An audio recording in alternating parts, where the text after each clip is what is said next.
Hello, everyone, and good morning. My name is Kristen Wong-Tam, City Councillor. The clerk has confirmed that we do have quorum. I'd like to call meeting 19 of the Toronto Accessibility Advisory Committee to order. Welcome, everyone. This meeting is being held using the City of Toronto's WebEx technology, with members and staff connecting by video conference or calling in. We ask for your patience with any delays and technical issues. Members of the public can observe the meeting on YouTube. We've also provided captioning for this meeting. There are a few reminders. Staff, please keep your video turned off until you need to speak or to answer any questions. This will make it easier for myself as the chair and for those watching on YouTube to observe the meeting. Members and staff, please keep your microphones on mute unless you need to answer a question or to speak. Members, if you wish to speak to an item and if you have your video on, and if you're able to, raise your hand or unmute your microphone, let me know and I will create a speakers list. When you are voting, and if you have your video on and if you're able to, raise your hand or unmute your microphone to indicate your vote. And if you have any motions on the agenda, please submit them in writing to the clerk in advance. Everyone is willing to help you, and it is much more helpul for us to have that in writing. The clerk staff are available by email at taac@toronto.ca. And although we are meeting in different locations and meeting remotely today, the committee would like to acknowledge that the land we are meeting on is the traditional territories of many nations, including the Mississaugas of the Credit, the Anishinaabe, the Chippewa, the Haudenosaunee, and the Wendat peoples. Toronto is now home to many diverse First Nations, Inuit, and Métis peoples. We also acknowledge that Toronto is covered by Treaty 13 with the Mississaugas of the Credit. Are there any declarations of interest under the Municipal Conflict of Interest Act? And if you have an interest, please unmute your microphone and let me know. Seeing none, thank you. Next, we need a motion to confirm the minutes from our last meeting on November 15, 2021. So moved by Howard. All those in favor? Any opposed? That carries. Thank you. We're just whipping along. Okay. Let's proceed with the agenda. There are 7 items today, and let's consider the items according to their order. The first item is the chair's report, which I will hold. I won't need to hold it, but it has been submitted, and I don't know if there's any questions of the chair. Anyone would like to comment on the chair's report? Okay. Seeing none, then I will just move to have that item received for information. All those in favor? Any opposed? That carries. Thank you very much. Item number 2 is DI 19.2, TTC Wheel Trans Update. We're going to hold this item for presentation. Item number 3 is January 2022, Major Snow Event Post-Operational Consultation for Accessibility Feedback. We do have a presentation from staff. We are going to hold that. We also have speakers. Item number 4, Accessibility Trick-or-Treating, Accessibility Initiative. We have a letter from City Council, but we also have 2 registered speakers, so we're going to hold that so we can hear from our speakers. Item number 5, Single-Use and Takeaway Items Reduction Strategy, Accessibility Feedback. We are going to hold that item for presentation from staff. Item number 6, DI 19.6, Preserving Accessibility Across Construction Sites. I'd like to introduce that letter. Are there any questions of the recommendations contained in the letter? And just by way of background, it's a letter submitted by myself to this committee. We have seen on a number of occasions construction sites pop up across the city, and all of a sudden the sidewalk disappears. And literally it creates a rather difficult and sometimes unsafe condition. It's not predictable. I think there's got to be a way to improve that. So it's simply a recommendation from TAC to ask staff to find ways to, number 1, make some further considerations on improving, and is it absolutely necessary to take away every sidewalk when there is mass construction? Are there any questions of the mover, which is myself, or the recommendations contained in the letter? Okay, we'll look forward to that report coming back. All those in favor? Any opposed? That carries. Thank you very much. Item number 7, enforcing the prohibition of e-scooters in the public realm. This is a letter from Wendy Porch.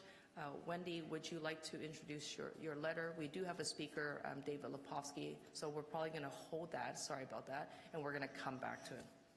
Thank you very much. And that brings us to, that would be our last item.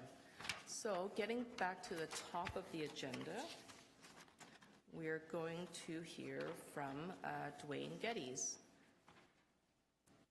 And of course, many of you will recognize Dwayne is the department head of Wheel-Trans from the TTC. Dwayne, when you're ready, you have the screen. We'll wait for the presentation to pop up. Thank you, Chair. Good morning, everyone. I'm just going to set up my presentation here. Hopefully, everyone can hear me okay? Perfect, thank you. Oh, great. Fantastic. And then I'll just confirm that my screen is being shown now. Hopefully that works.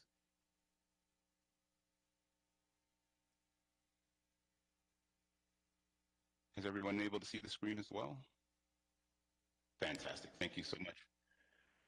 So again, my name is Dwayne Geddes. I'm the head of Wheel-Trans here at the TTC, and we were asked to come back before TAC here just to give an update on how things are going with COVID. We were actually asked specifically to look at looking at larger vehicles in regards to our Wheel-Trans vehicles, the ones that we purchase. So I have a good update on that. And then I'm also going to be talking a bit about looking into our appeals process and the ability or having the option for there to be online appeals. So I'll talk a bit about both of those. And so just a bit of an update on how things are going with COVID. So typically, pre-COVID-19, we had 43,000 active Wheel-Trans customers. At this point in time, in coming out of Omicron here, we're at about 34,000 active customers. We typically would have pre-COVID 1,000, just over 1,000 monthly customer applications. We're currently receiving about 500 plus monthly applications. And typically, we'd have about 15,000 rides on peak days pre-COVID, and currently we're at about 5,000 on peak days, and we're actually climbing up a bit now that we've seen a little bit of a relaxation of restrictions and warmer weather. So we're at about 6,500, 6,500 rides on peak days. So we're climbing slowly. So some of the key actions that we've done throughout the pandemic, the biggest one was something that TAC mentioned that we should look at, and I'm happy to come back and report that we have received approval to purchase a larger 7-meter Wheel-Trans ProMaster bus. This was reviewed by our ACAT team, the Advisory Committee on Accessible Transit for the TTC, by them throughout 2020 and 2021. So we were looking at this, we were making sure that we got it right, and we've got that approved, and now we will be receiving these vehicles throughout 2022. So we're getting about 100 of these vehicles. They're larger vehicles, larger than our current vehicles. They're a larger style ProMaster vehicle, which is what you see now, the new sleeker style minivans. They're a little bit bigger than that, so they have more room to hold more passengers, which is great news. So we're really excited about that, and you'll start to see those roll out onto the street later in 2022. One of the things that we continue to do, of course, is mandatory face coverings. That'll continue on our vehicles, with exceptions, of course, for health reasons. And then solo rides is something that we've been continuing throughout the pandemic. This is something that typically with Wheel-Trans, many of you may know, what we try to do is get 3 or 4, maybe even sometimes 5 customers on a vehicle in normal operations to make Wheel-Trans run as efficiently as possible. But throughout the pandemic, with the health conditions, with the restrictions, I should say, we've been trying to the presenter.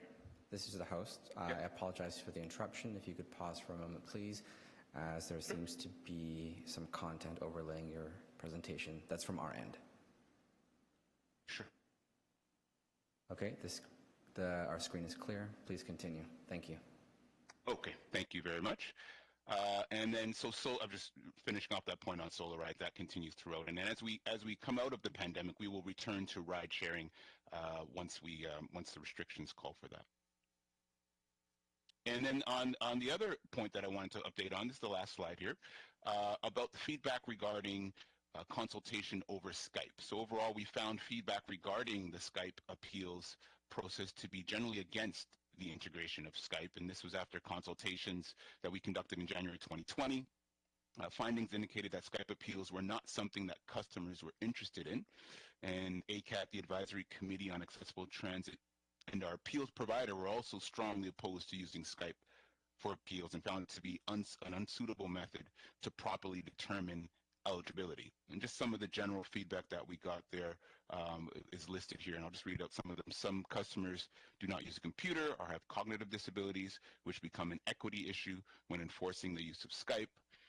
If we make it clear that the appeals can be rescheduled, there may be less of a need to have an alternate format because we can essentially arrange a ride for a customer to attend an appeal at any time at their convenience.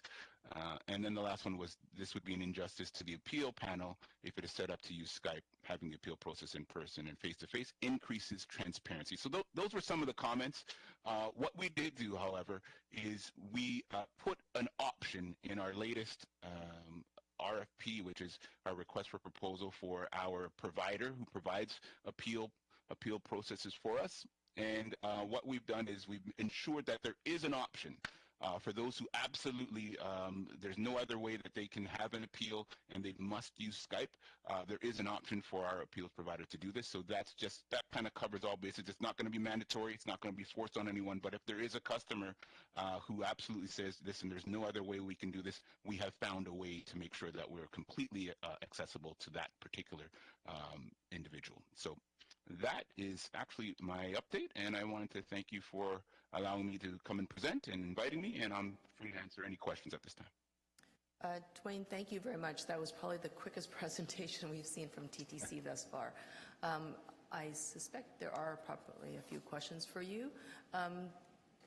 For those who have questions of our presenter, please indicate your desire to speak by raising your hand, or perhaps, Jason, because you're not on screen, just unmute your microphone and let us know. I see Wendy going first. Okay, go ahead, Wendy. Thank you, Dwayne, for your presentation. I do have a couple of questions for you. One of them relates to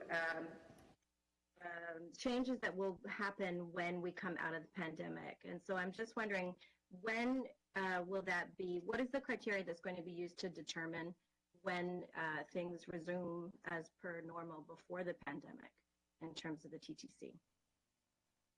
So we will largely rely on public health officials for sure. So when we start to see lifting of restrictions, as we're starting to see now, and when it's acceptable, publicly acceptable for customers to return to large venues like shopping and back to sports events and public buildings, when those things are so accessible to everyone, that's likely when we will start to be in line and in step with lifting our solo ride parameter.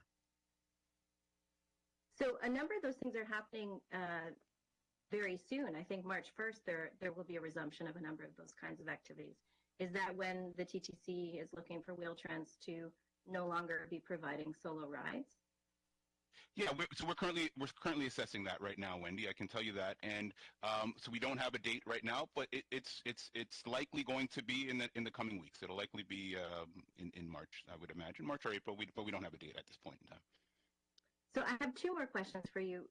When it's no longer just the provision of solo rides, what kinds of considerations are you putting in place for people with disabilities who remain immunocompromised? And who will actually still need to, be shielding in some way when you return to just group rides? Is there going to be a way for somebody who has a disability who is immunocompromised still to be able to indicate that they can't ride with other people? Yes, so that's absolutely going to be done on a case-by-case basis. So we will be working very, very closely with our ACAT team, and we've had discussions actually just last week about some of the concerns related to that. And we're going to make sure that we work very closely with ACAT and make sure that we get those things right. Hello, this is the host again. I apologize for the interruption, but we seem to be having some trouble displaying the captions. If you'll all please give us a moment to rectify that. One moment, please.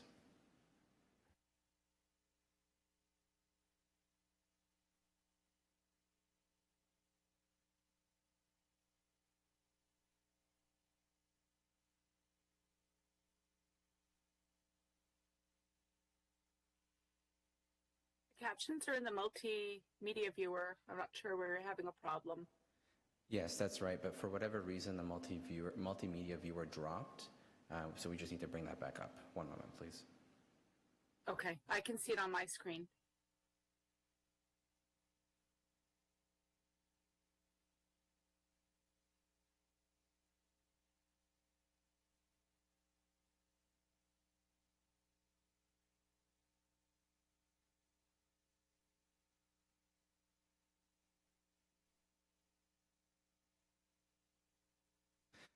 To the caption provider, could we also ask that you reinitialize it with YouTube as well? For some reason, I'm not seeing the captions visible as a direct ingestion in YouTube.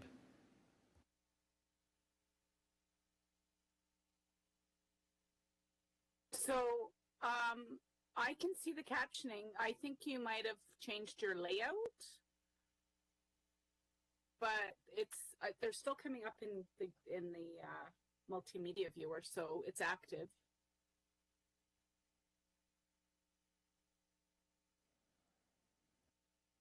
Yes, I agree that it's active in the multimedia viewer, but we're no longer seeing it on YouTube as a direct caption. Well, I'm not sure what to do about that, because didn't you say they were there before? Yes, earlier they were there. I saw them and they were visible, but they're no longer visible. So, okay, so do you want to you should probably, did you change anything with YouTube? No, we did not. Okay, it's the same link, so there's nothing I can do on my end. It will be on your end. Understood. Thank you.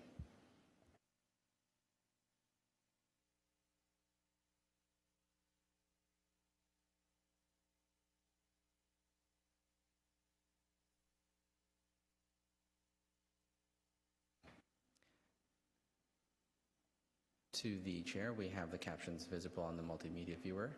You may resume when ready. Thank you. Thank you very much, IT, and thank you very much, everyone, for your patience. Wendy, you do have about 2.5 minutes left for questions. Do you have more questions? I do. I have one more question.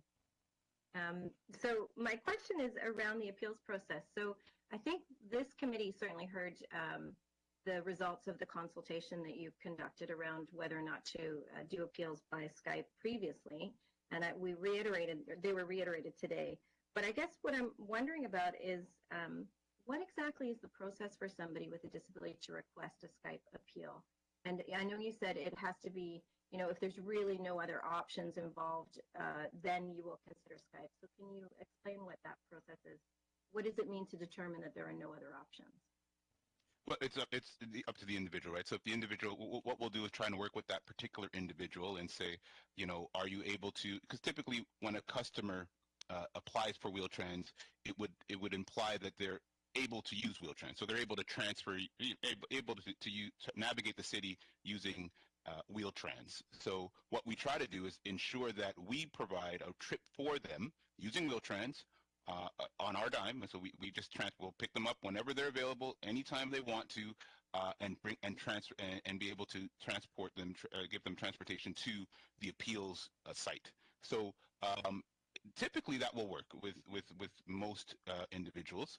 However, if that doesn't work, if they are unable to use Wheel-Trans and they can't or they cannot attend an appeal site, then we would, that all they have to do is let us know this is the reasons why, and I cannot, and I can only do this appeal by Skype. They just have to so they'd be working directly with what we call a customer ability liaison. That's one of our staff members, and they'd be working with them. It's a very personal type of relationship, and it's just a matter of explaining the sort of barriers that may be there, and we'll try to remove those barriers by giving them that option for Skype. So just to clarify, if I can, and then that's my last question. So they can't indicate a preference for this. They have to go through a process of proving that they're not able to access a Wheel-Trans ride. Is that correct? Yes, it's correct. That's correct. Yeah, they would. I mean, it would be. This isn't about a preference. It's really about if they're able to attend an appeal, we would set up an appeal meeting with them. If they're not able to, then we would remove the barrier and ensure that they can attend by Skype. Thank you. You're welcome. Thank you, Wendy. Next member to question. Anyone else with questions for Dwayne? Dwayne, I have seeing none from no additional members, questions, maybe I have a quick one for you. Because the COVID restrictions are lifting and the budget differentiation approved from last year and this year, can you just let the committee know what was your 2021 approved budget operating for Wheel-Trans and what it is for 2022? Ooh. Sorry, Chair, I'd have to look that up. I don't have that at my fingertips. I can give an estimate, but Yeah, and I think an estimate is fine if you can let us know whether or not that number is going up or going down. Oh, the number is going up. So for 2021, it was about 114 million approximately. And again, these are estimates. And then I think it is going up to about 120 million approximately. And that's to account for getting back to normal ridership. Okay, and if 2021, we saw, I guess, significant lockdowns, a number of folks working remotely, is that $6 million increase enough for what might be anticipated to where we might be, as reports from the province as well as even the mayor has said, you know, we're heading to the endemic side of the pandemic. Is that $6 million bump enough for what may be a fuller opening and economy opening in June, perhaps July, or even earlier, given some of the recent announcements? So we believe it is. Our projections are showing that it will be. Again, with Wheel-Trans, it's all about projecting our ridership, and we've done a projection throughout the year with a slight increase month over month. And so far, we've been just about where we thought we would be, or just a little below that. So we believe that that bump should be sufficient for us for Wheel-Trans. Dwayne, thank you. And if you do need more money, meaning that there's more demand on the vehicles, or perhaps more demand for drivers driving those vehicles, do you have the ability to make adjustments mid-year to make sure that you can meet the demand, so no one is waiting an extraordinary amount of time, or perhaps we run out of cash to operate the system here? Yes, we do. Those sort of plans have been put in place just in case. There are some flexibility there for our budget to be able to make sure that no customer ever will be left behind or suffer any sort of effects of our budget. We'll make sure that there's always enough operators and vehicles to make sure that our customers are always accommodated, for sure. Okay, thank you. Then I guess my final question is really, if the recommendation from the TTC after consultation is to not have any sort of virtual appeals, in this case the technology recommended was Skype, that came from this committee, or to have you look at as an option, what I believe I heard you say to Wendy, and if you just can confirm for me here, is that there will be absolutely, if there are any barriers to the appeal, that you folks at the TTC will make every accommodation possible to ensure that people have an opportunity to be heard. Is that correct? Absolutely. Okay. Absolutely. I can confirm that, Chair, that we absolutely will make sure that every customer is accommodated and barrier removed to ensure that an appeal is heard. Okay. Thank you very much, Dwayne. Thank you. You're welcome.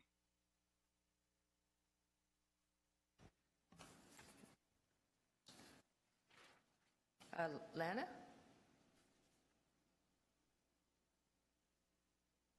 Oh, sorry, Ashley. Ashley, to speak?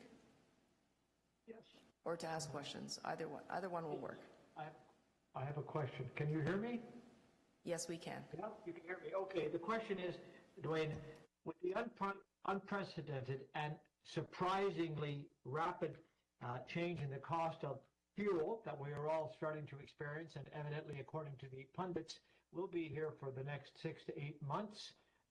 So my question is, that may not have been anticipated because it just came around, this whole idea of a rapid rise in the cost of fuel. So therefore, that may not, obviously, because of the timing, have been included. So my question would be, with the sudden increase that will cost to fuel the vehicles in the coming year, does that pose any concerns, problems? I'm just asking you, please, and thank you. Thank you for that question as well.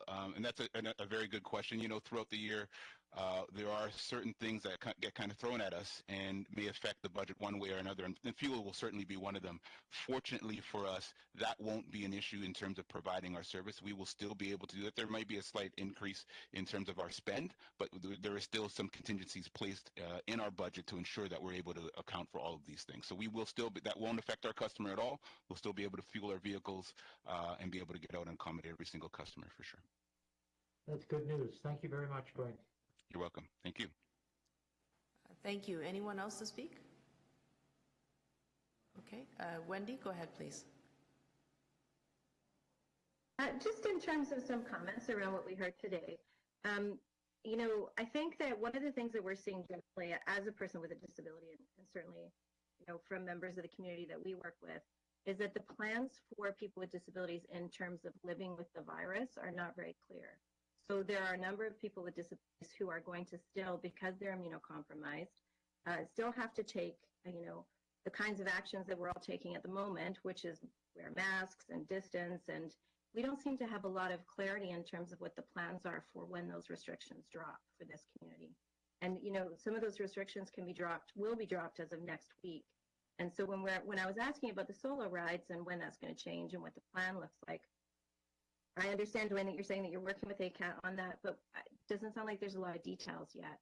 So I wonder if there's a way for us to hear a little bit more about that soon, because, you know, the concerns that we're hearing from community members are that they're never going to be able to leave their house again. And so, you know, I'm still not really clear on what the process is or what kinds of considerations will be made for people with disabilities who, despite being vaccinated, are still immunocompromised and are still going to be quite fearful about being out. The other thing I wanted to add is just that, you know, the consultation on the appeals, and you know, I know we've discussed it a few times, and it's heartening for me to hear that, you know, people will be accommodated, but it still sounds like there's a process of having to prove that you can't come to the appeal in person, versus saying, I would prefer, because I'm a person with a disability and I'm immunocompromised or whatever it happens to be, I would prefer to do the appeal at a distance. And I wonder, I hope that that option of just being able to express it is enough, and it's has a low enough bar for people who actually really need that to be able to access that as an appeal process. So thank you for being here today. Wendy, thank you for your comments. Anyone else to speak? Seeing none, I'd just like to move to receive the report and to convey my thanks to Dwayne, to the entire team at Wheel-Trans, as well as to all the members who work at the TTC. I recognize this has been such a very challenging time for everyone, but I think we at this committee could probably recognize that the disproportionate impact that people living with disabilities has faced, not just with the pandemic, but all the other affected changes to quality of life, especially access to services and resources, the freedom to just move about, all taken either away or greatly restricted, which is why services like the TTC and specifically the Wheel-Trans, it becomes that much more important. So I recognize that we're probably not going to you know, we're not in a place where we can get to everybody as quickly as possible, but I have spoken to some of the Wheel-Trans drivers who they themselves are feeling quite, I would say, a little bit on the demoralized side, but I think that just might be everyone living with a pandemic, about, you know, what they would like to do, how they would like to be able to deliver the quality of care.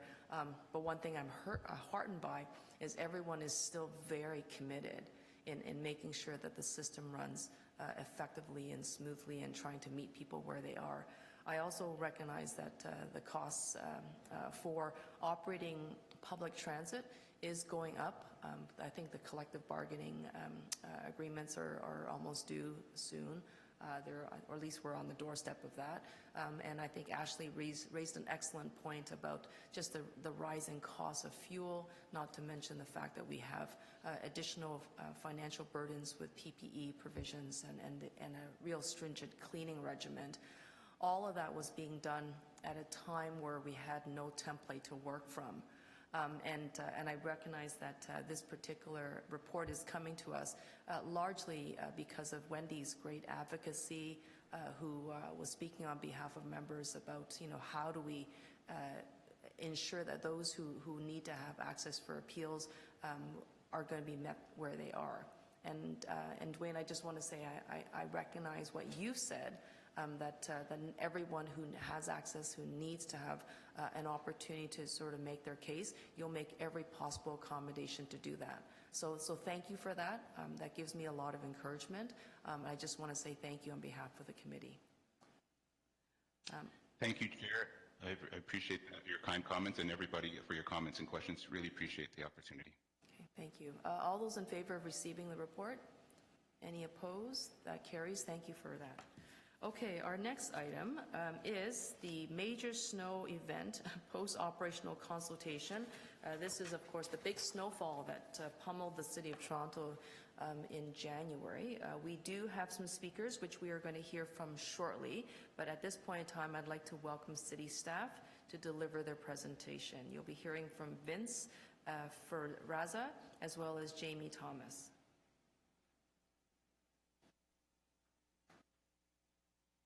Good morning, everyone. Good morning, Councillor and members of committee.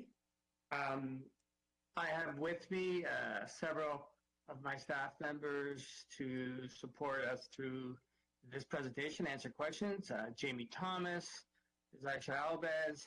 I believe we also have representation here from 311. I believe Tracy Smith is on the line. And also from Strategic Communications, we have Tammy Robinson. So there's many of us here to hopefully answer any of your questions.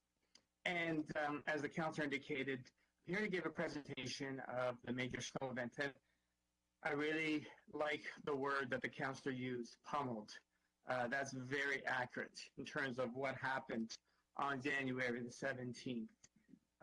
And I'll go through some description of what happened, but that's a very effective characterization of what exactly happened to us with respect to this winter event. So without further ado, I will begin the presentation. So next slide.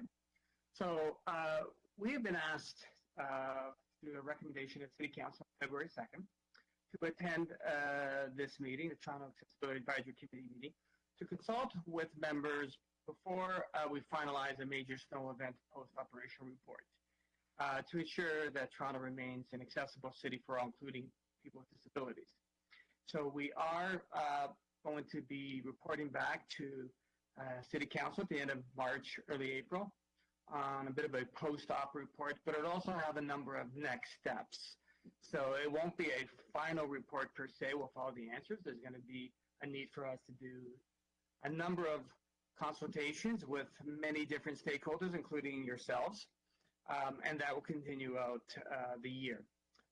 But we are going to provide you here today with just a review of our service levels as it pertains to winter service, regarding sidewalks, pathways, just to mention a few. And we are also going to be working with strategic communications to establish communications more effectively and, if relevant, geographically with Toronto residents to establish realistic expectations after a major snowfall. And I will also go into the description of, in fact, of the communication plan that we have executed with strategic communications over the last few years. Next slide, please. So on the 17th of January, which actually began just before the 17th, started late evening on January 16th. We had actually started monitoring the upcoming winter storm prior to the 17th. We received numerous forecasts in terms of what to expect. And we knew that this was going to be a significant snowfall. What had actually happened on the 17th was actually unprecedented. Toronto has never experienced a winter storm that we did experience on that date. We received 55 centimeters of snow within 15 hours. That was an average of 7 centimeters per hour throughout the event. So the City of Toronto has never received 55 centimeters of snow in 15 hours. In fact,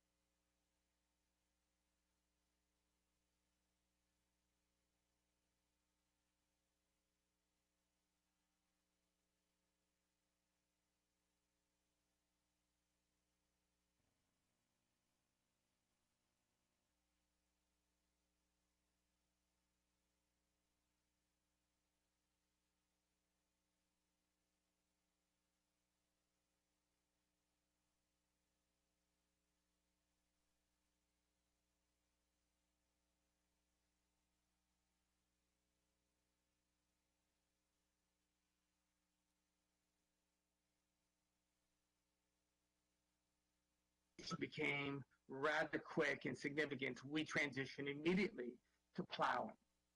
So there's a difference between salting the roads and then transitioning to plowing. And we began doing that on all the classifications, on all the arterial roads, the collector roads, the local residential roads, sidewalks, bike lanes, and whatnot. However, the amount of snow that we got so quickly, in essence, made the use of those operations less effective.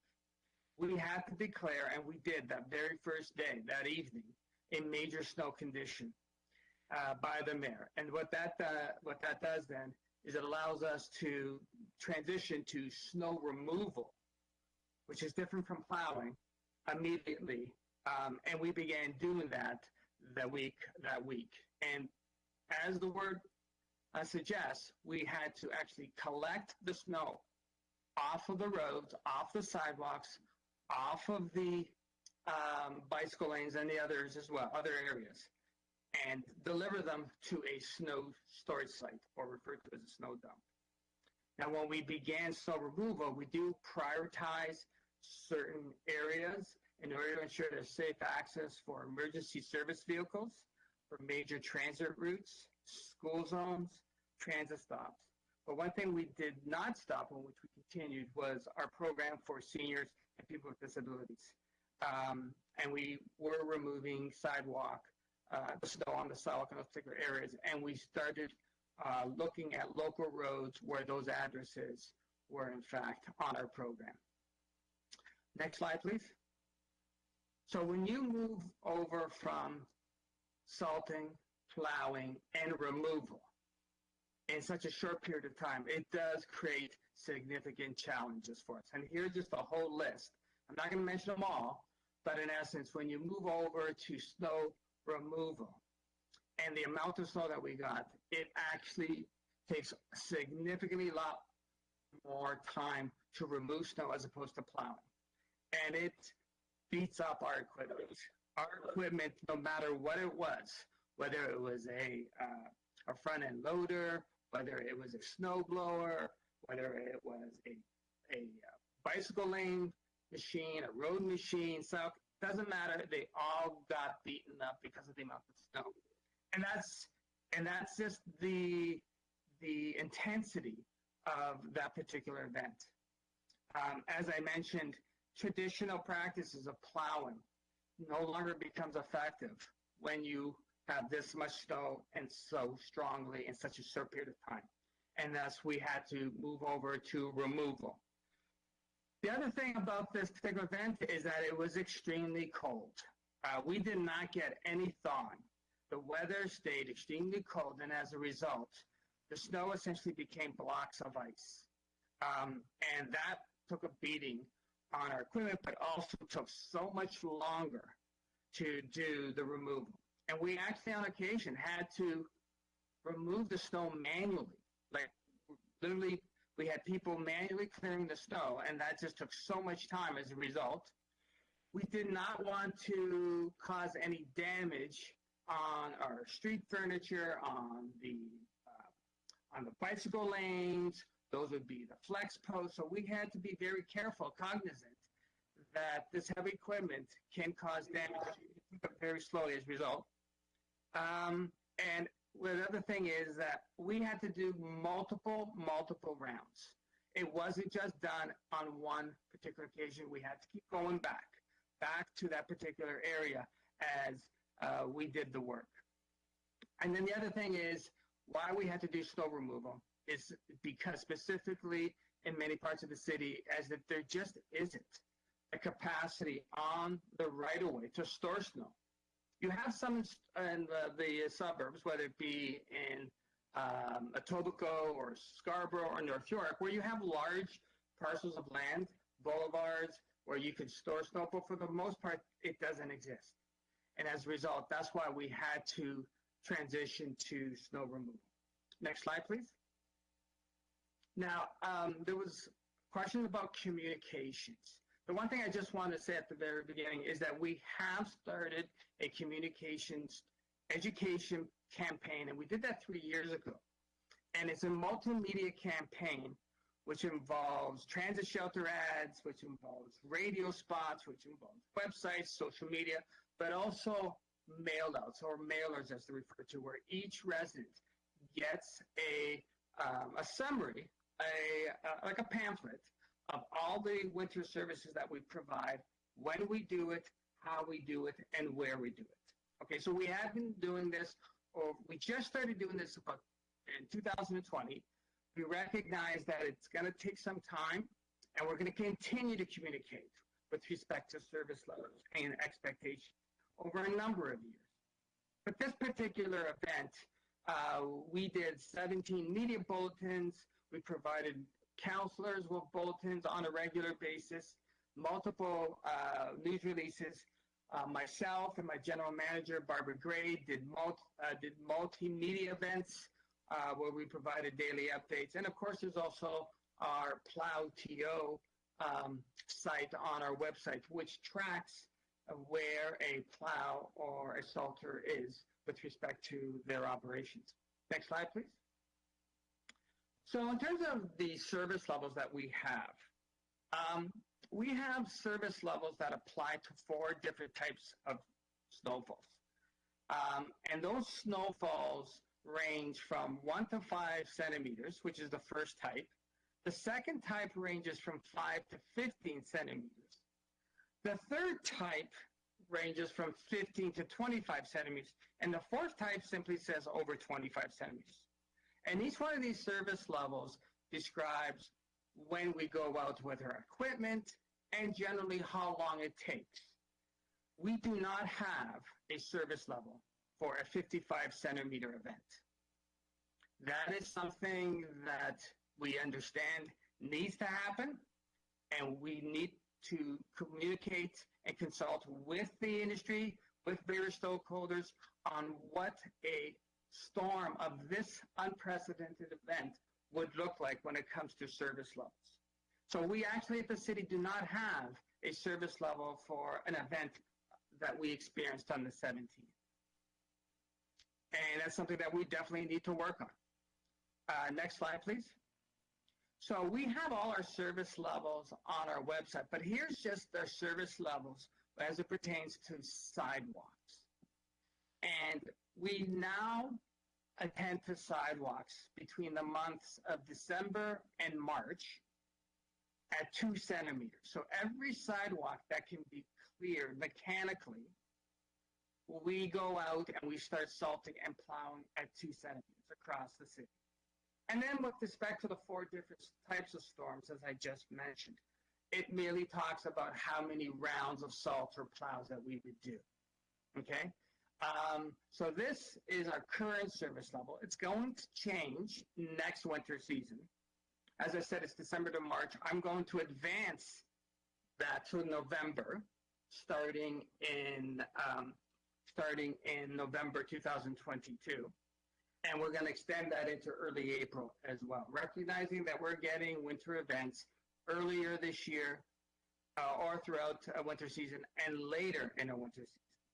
So this is going to be changed. So this is just an example of a service level that we have, and it pertains specifically to sidewalks. Next slide, please. So back in 2019, I hired a consultant. They're called HDR Consultants, and they have expertise in the areas of operations, and winter maintenance is one of them. And we asked them to look at how the city complies with AODA requirements. HR concluded that the city is in compliance with AODA requirements, as AODA does not specifically require municipalities to clear all sidewalks, nor does it specify minimum clear width. And nor does, but AODA does mandate that municipalities have a multi-year accessibility plans that specify policies and procedures regarding maintenance of public infrastructure and spaces. So while we may be in compliance, for me, I want to go beyond that. I need to go beyond that. I recognize that there is a need to go beyond that. And there were a few things that we have done to hopefully provide a service that exceeds whatever is identified in the AODA. Next slide, please. And here's just a few examples that what we've done. So as I mentioned, we're now clearing all sidewalks at 2 centimeters. That didn't happen before. Prior to that, it was actually 8 centimeters in some locations. I harmonized that across the city. And as I said, beginning the next winter season, we're going to now begin that as of November through to April. The other thing that we did is that we did expand the mechanical winter service program this year. There was about 1,300 kilometers of sidewalks that were not getting mechanical service. We ran a 2-year pilot, and the pilot was successful. And as a result, we're now expanded the mechanical service of sidewalks to the vast majority of the city now. There still is about 100 kilometers of sidewalks that a machine still will not fit. And that's where the sidewalk is too narrow. That is where there are encroachments like utility posts and other obstacles where it still cannot fit. And there is no other. Unfortunately, we scoured the industry. There just is no other machine available. But for those 100 kilometers, we will be providing manual clearing. So I'll have my crews going to those 100 kilometers that can't get a machine through, and we'll be clearing those manually. And we'll do that through snow blowers and shovels and whatnot. So we recognize that there's a need to provide equity when it comes to sidewalk winter maintenance. And here's just a few examples of where we've done that. Next slide, please. So next steps. This was, as I mentioned, unprecedented. We've never, ever experienced anything like this. We recognize that there are some gaps. There are some gaps on a number of fronts. And we are going to engage with multiple stakeholders, including the accessibility community, both internal and external stakeholders, in developing a comprehensive citywide response to an extreme winter event. So it may not be if it should happen again, but when it should happen again. How will the city respond?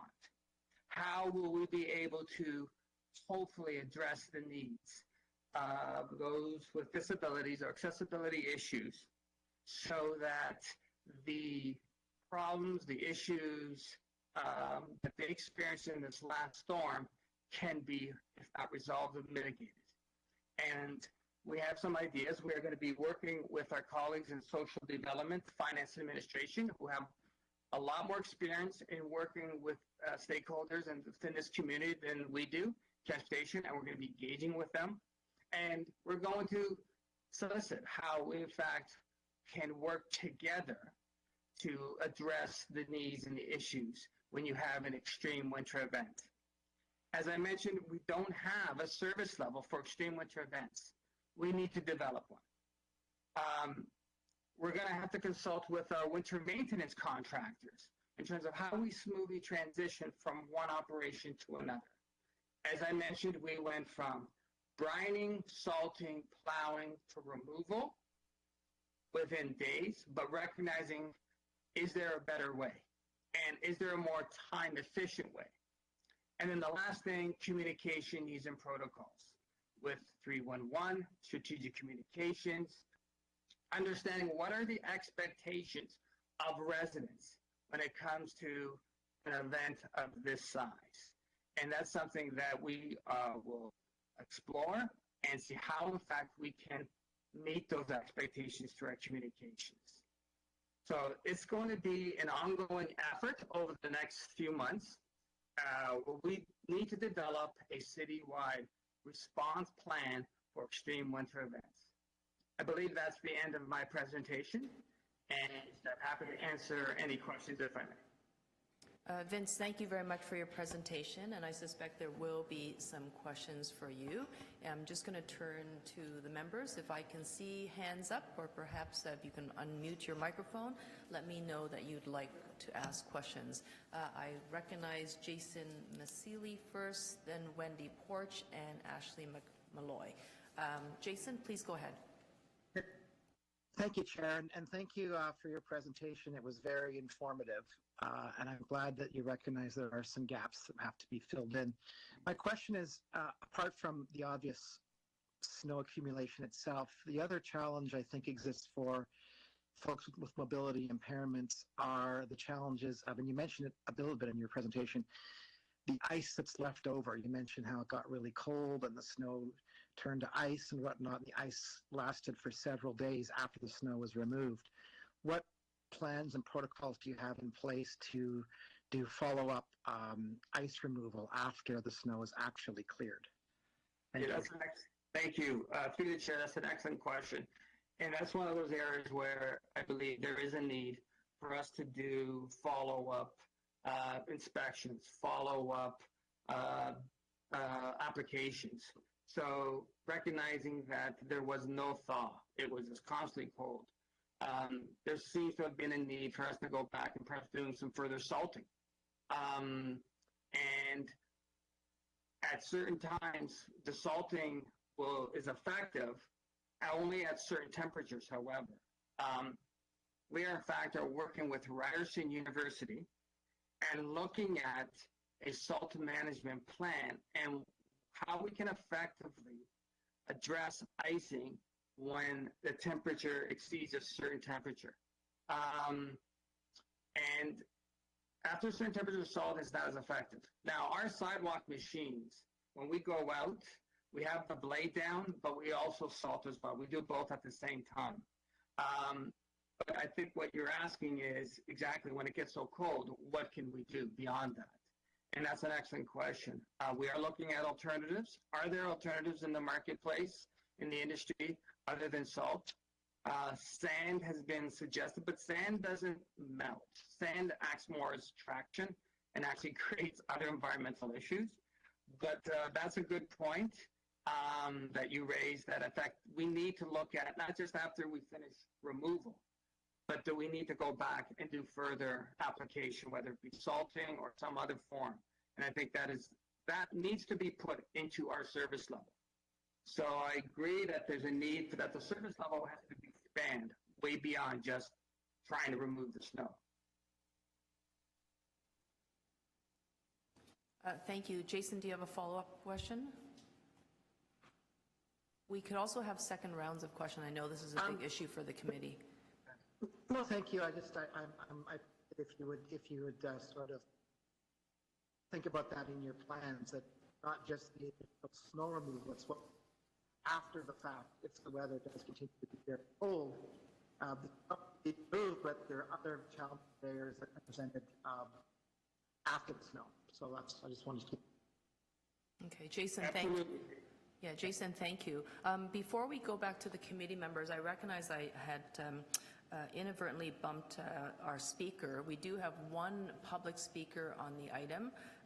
Maria Broom, I don't know if you can hear me, but if you can, I'm going to start your clock. You have 5 minutes to address the committee, and we welcome your comments.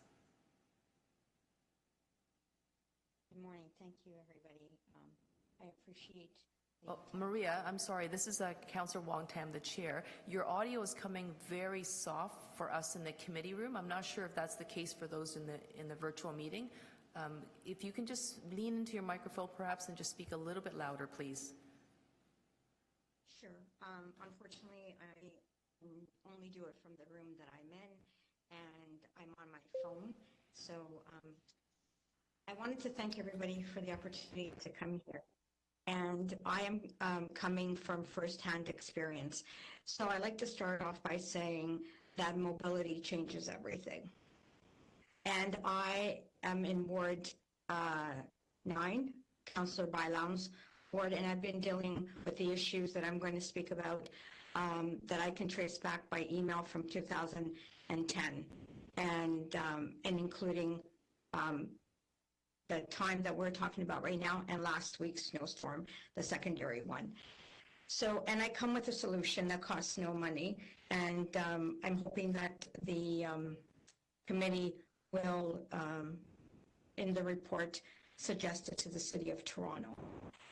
So everything I've heard that the gentleman just said, I don't remember his name and I can't quite see it, is great, but here's what my situation is. We are a wheelchair accessible household, and we have several people with different abilities. Some of them are visible and invisible. So the issue that I want to address is the snow plows. The snow plows in the City of Toronto, when they come down the roads, they are open-faced. And that means that the snow gets, when it comes down the street, gets pushed back onto the sidewalks, which means that you, depending on the snowfall, you can have a few inches to 2 feet high of snow blocking your driveway. That could be from a house or a building, which means you can't get out. And I'd like to have everybody just think about that for a moment, whether you're in a wheelchair or whether you're in a rollator or anything, device that you need, especially a vehicle. I drive a wheelchair accessible vehicle. I have a family member who is in a wheelchair. I have invisible disabilities. What happens is that when the snow plows in the City of Toronto, it pushes back on, we can't get out. That means I have to physically remove the snow that's been pushed back on to the sidewalk, back onto the street, so that we can get out. That's the short version of that. What is the solution? Well, outside the City of Toronto and the GTA and beyond, snow plows are not allowed to have open face.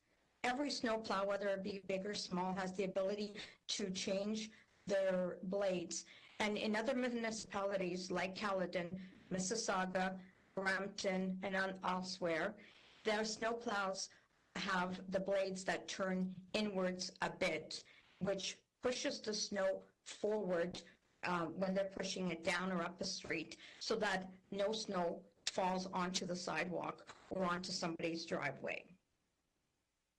And I have been bringing up this issue for a very long time, for many years.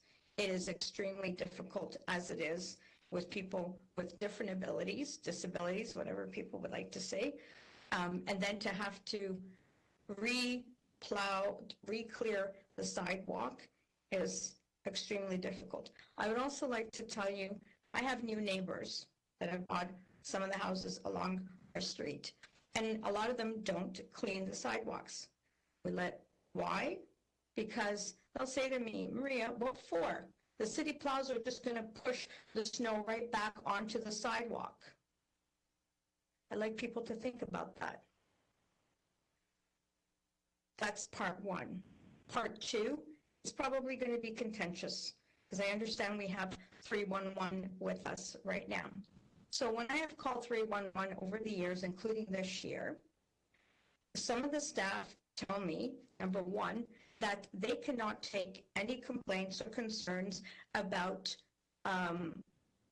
snow removal of any kind, even if it's about accessibility.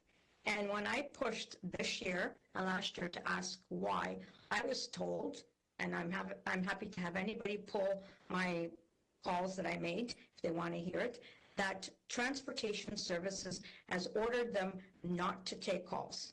I find that appalling. I find that disgraceful, and I find that it does not give us the opportunity as citizens of Toronto, taxpayers, the opportunity to gather stats that I think are valuable to council and in general. So Maria, I think that needs to be addressed. Maria, sorry, it's the chair. I just wanted to let you know that your time is up. If you can just give us your final thought, please, when you're ready. Okay. So I'd like for everybody to just think about that and ask that we can change the policy on that. It doesn't cost any money at all to the city and to the snowplows and everything else, and to think about what damage it's doing to those of us who already have to deal with accessibility every day. Thank you. Thank you very much, Maria, for your comments. Are there any members with questions for our public speaker? Wendy, please go ahead. Thank you for your presentation today.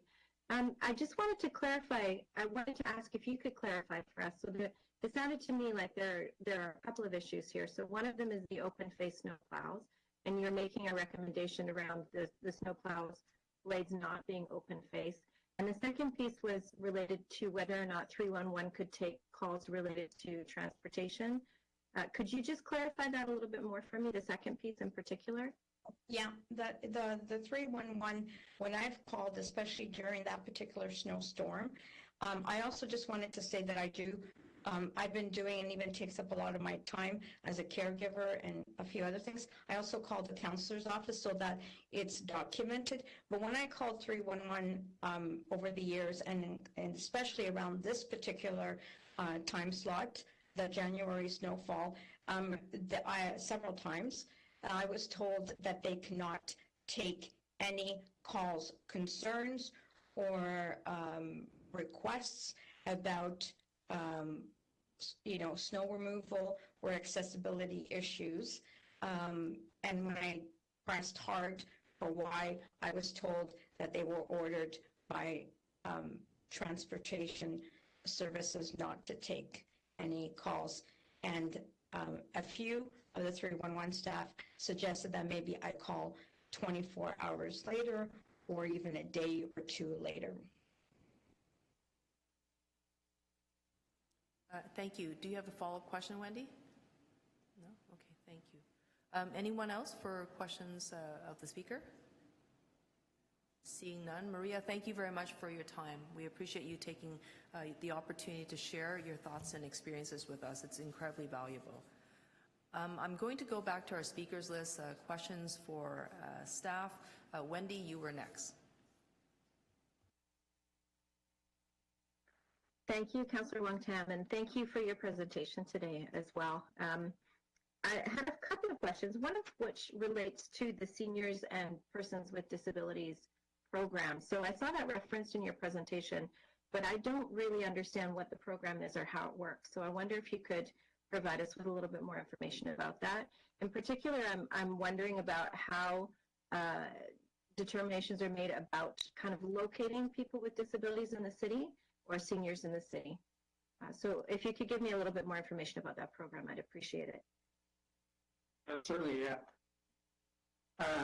Through the chair to the speaker, the city has been operating a program for sidewalk winter maintenance for seniors and persons with disabilities for a number of years.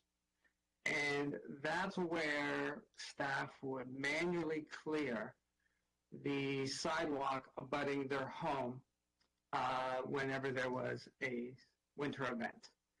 And we did so because that particular part of the city was unable to get a sidewalk machine down the sidewalk for a number of reasons. I referenced a few before, but just reiterate, we had machines that were of a certain size. In some parts of the city, those machines would just not be able to navigate down the sidewalk because the sidewalk was too narrow, or there would be retaining walls, utility posts, on-street parking, a whole number of issues that prevented a machine to clear the snow.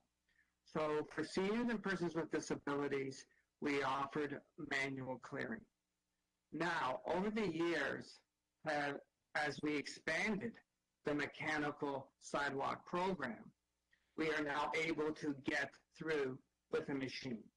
So those that were getting a manual clearance are now actually getting the mechanical clearing service. However, there still is, as I mentioned, about 100 kilometers or so of sidewalks where we still can't get a machine down, and there may be individuals who live on those particular kilometers that are either seniors or persons with disabilities. And as a result, the city will still provide manual winter service. So it's specifically for sidewalks, but as we expanded the mechanical program now to almost 94-95% of the city, it's not as needed, but we're still keeping it, recognizing that there still may be individuals who are not getting the mechanical winter service program. And I think, sorry, if I may, to your second part of your question, how we are aware of the addresses. The city does not have a proactive program. It is reactive. So we do ask individuals to submit their application, and there's an eligibility requirement, but the eligibility requirement is not very restrictive. It's an age requirement and just a notice of one's disabilities, and that's all they have to submit to us. So it is promoted on our website, and we've also promoted it on some of our communications, but it is reactive. It's not so much proactive.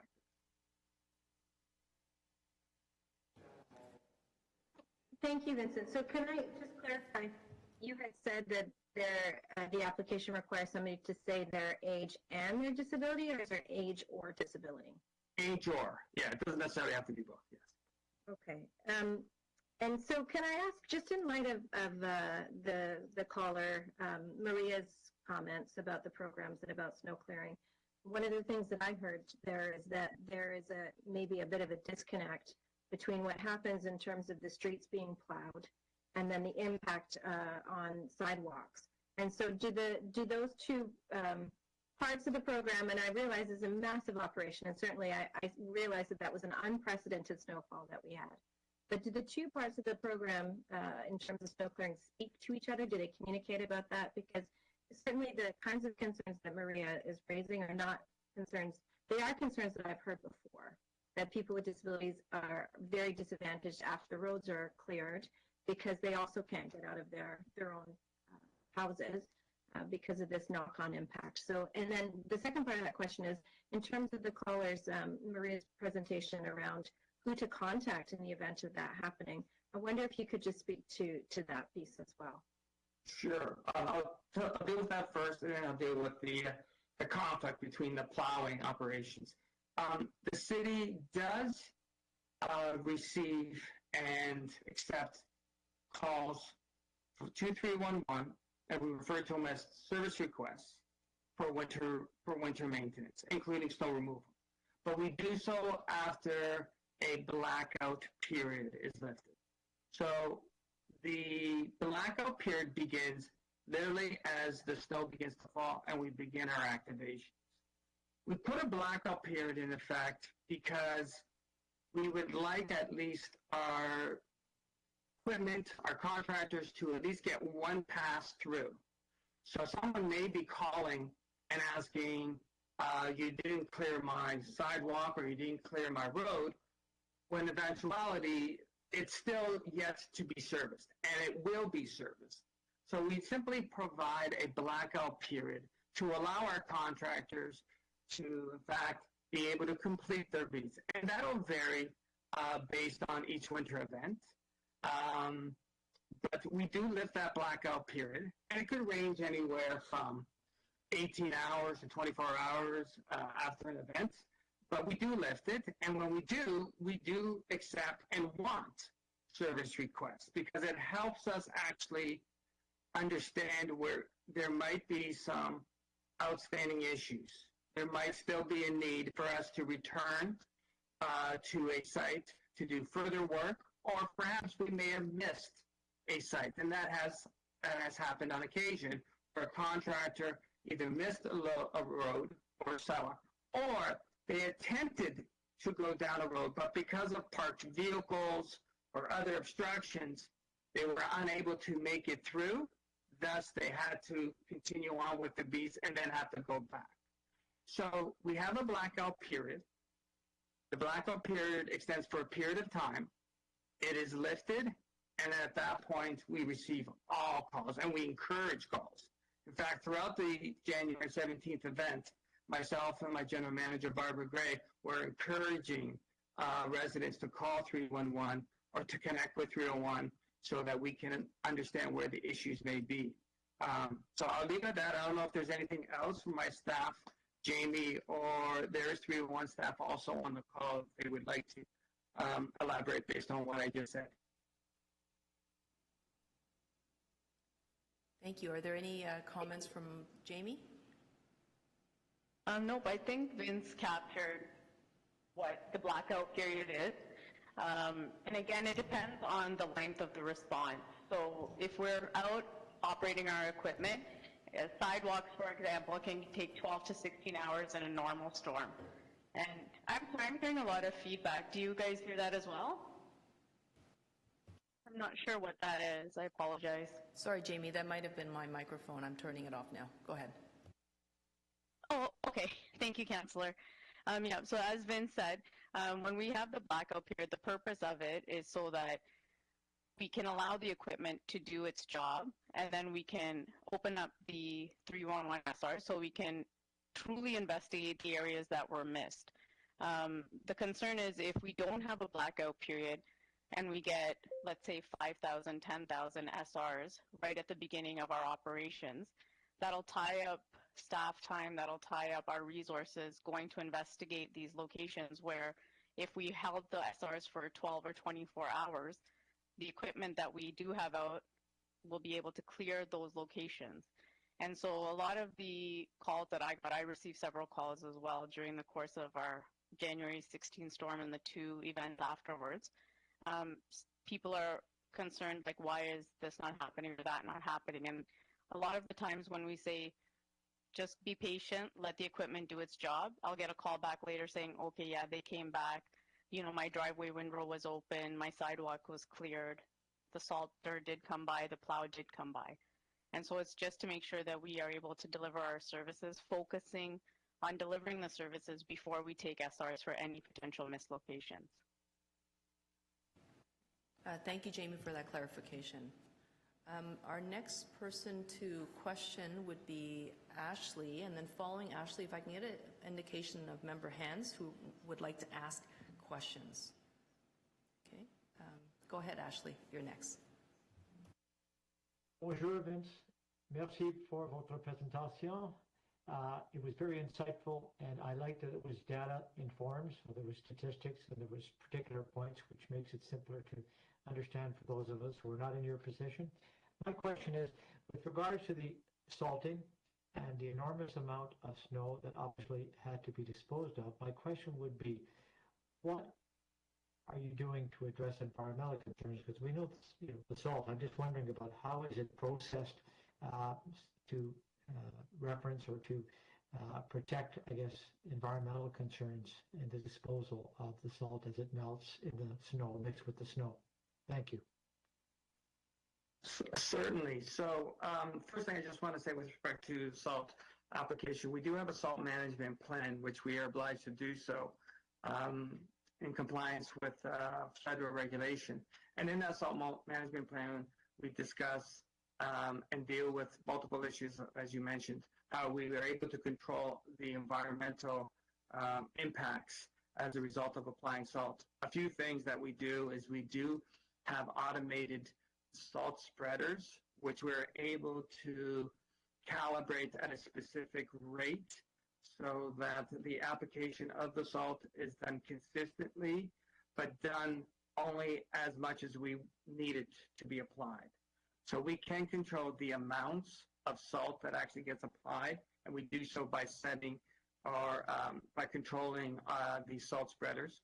Number two, I mentioned a few other things that I talked about before, where we do what we call liquid brining. And what that does is it combines a liquid and the salt, and when it's applied to the ground, it actually allows for the prevention of ice forming, because it creates a shield on the asphalt so that You don't get that initial formulation of ice, and then when you apply the salt, it then allows it to stick actually to the road and doesn't allow it to splatter, and also allow the salt to be more effective. So those are just a few examples. I can go into many others. In terms of, we had to remove the snow. Absolutely, actually. We had to collect the snow. And in that snow, there is salt, without a doubt.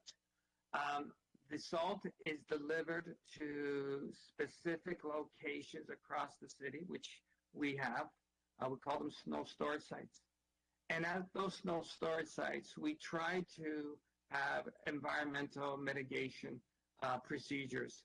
So whether it be some form of infrastructure, whether it be a berms or some other controls, in order to try to mitigate the spreading of the environmental impacts, we have that. I do have a consultant that had looked at our snow storage sites and what we can further do to prevent environmental impacts. And we have made a few changes to our snow storage sites. I just mentioned a few. We need to do more. That'll be part of the whole review that we'll be doing over the spring and summer. I believe there's more we can do from an infrastructure standpoint at the snow storage sites so that there's less migration of environmental impacts off-site into the groundwater or into the soil or whatnot. So I do have a consultant that has prepared for me some of those measures that we can introduce. We started introducing that a few years ago, but we do have to do more. And I will likely be introducing those through our 2023 capital budget submission. But yes, we only have 5 specific storage sites across the city, so we don't spread them literally across the city. We have them isolated in certain parts of the city, again, to also mitigate the impacts. Merci bien, monsieur. Thank you.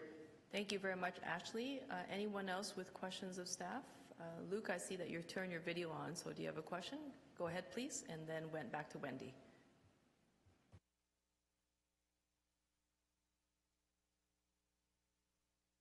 Hello, everyone. Vincent. I have a question, a number of questions, in fact. My first one is related to what I guess just a request for some clarity about the responsibility that I read about for homeowners or property owners in terms of snow clearing. From what I understand, if a city resident makes a complaint to a property owner, that property owner potentially could be fined for not clearing their snow. Is that something that is still in place, and how does that relate to what you've shared today with regards to the city's plans for snow clearing? Maybe just it's just not clear to me how that works. I have my own personal opinions and judgments about the responsibility of snow clearing, and there just seems to be a inconsistency there. Right. Through the chair, to Luke, thank you for that question. There is a bylaw in the city with respect to winter maintenance and the responsibility of a property owner as it relates to the right-of-way in front of their home, so a sidewalk or a boulevard or whatnot.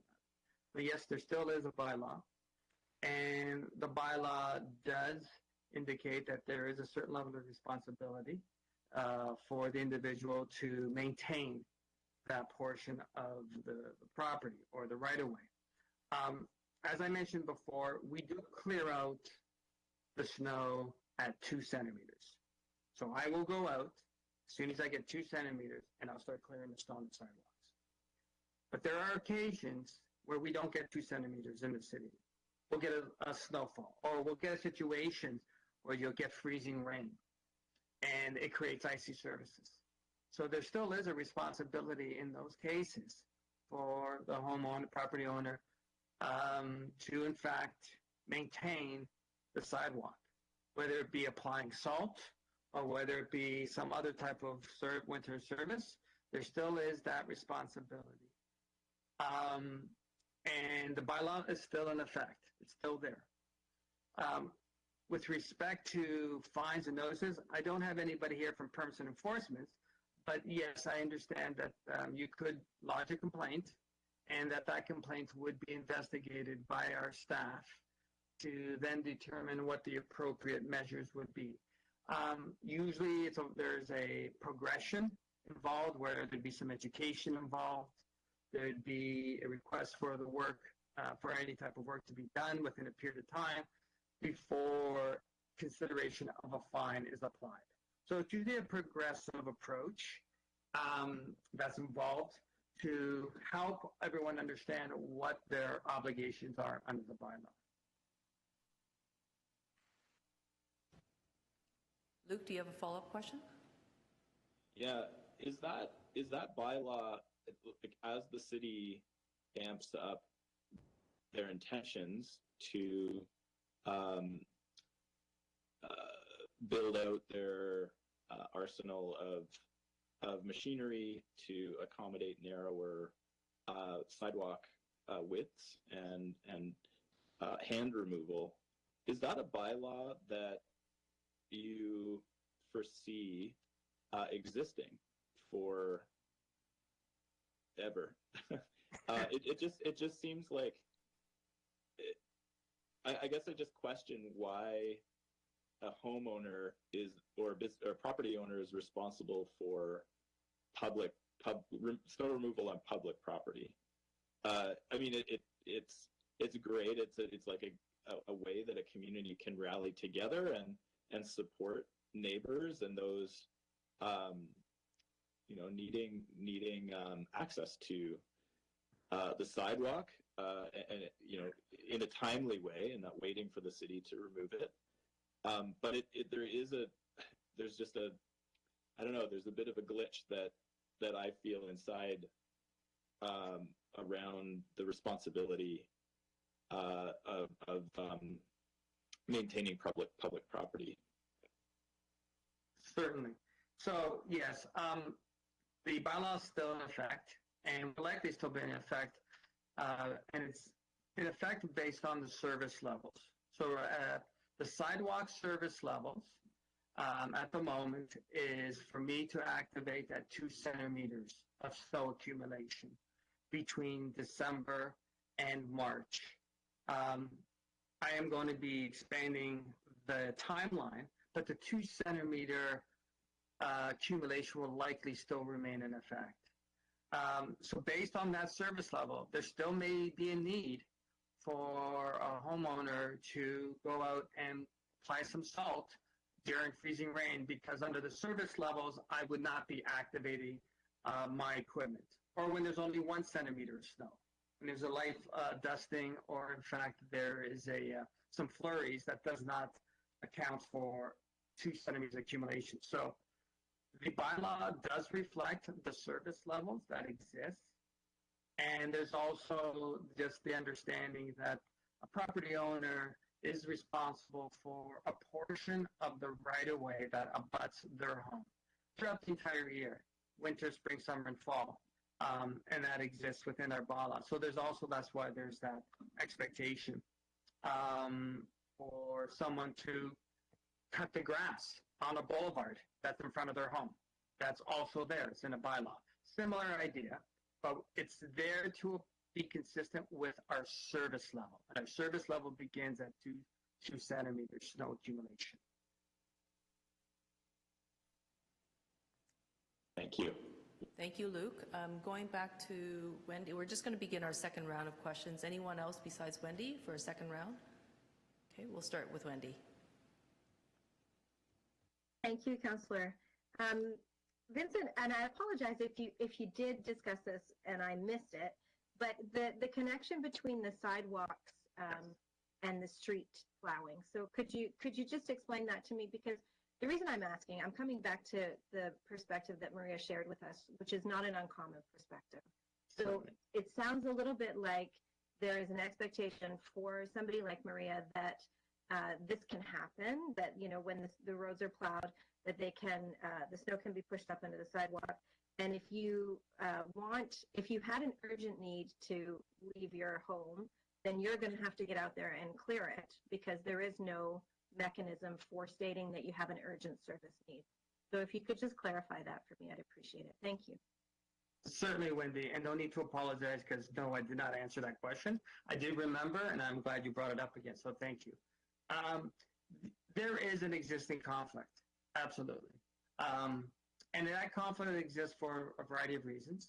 So it's timing to some degree, where you'll have a road plow, that the nature of the work creates what we call a windrow, which is really a pile of snow that creates as it moves along, and it could then go onto a sidewalk.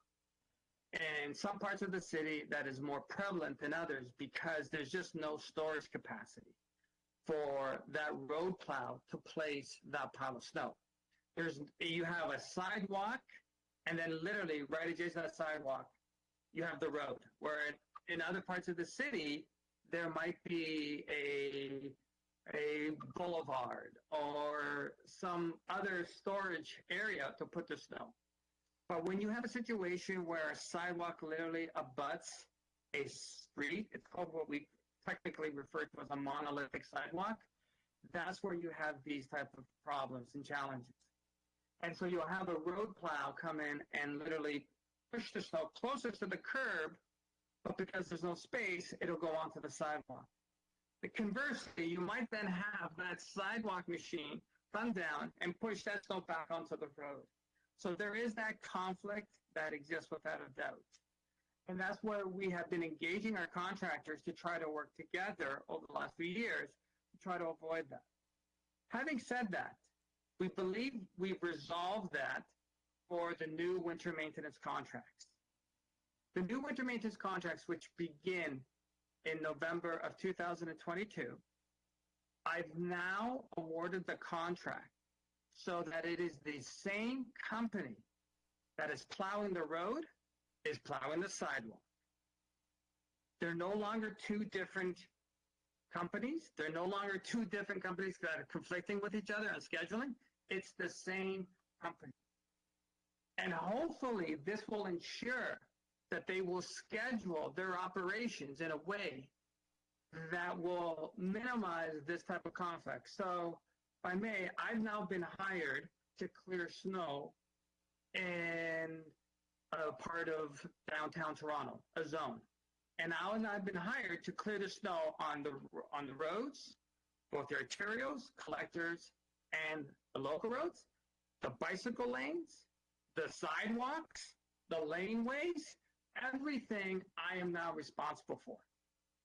And hopefully that change in operation that we've introduced for the new contract will, I can't necessarily tell you it will prevent, but hopefully reduce the issues that we have dealt with time and time again. Unfortunately, the experience that Maria has mentioned and yourself, Wendy, is not the first time I've heard it, and we've been working with our existing clients, but we believe that the change in how we now will provide winter services moving forward will hopefully reduce that problem, because it's that same contractor.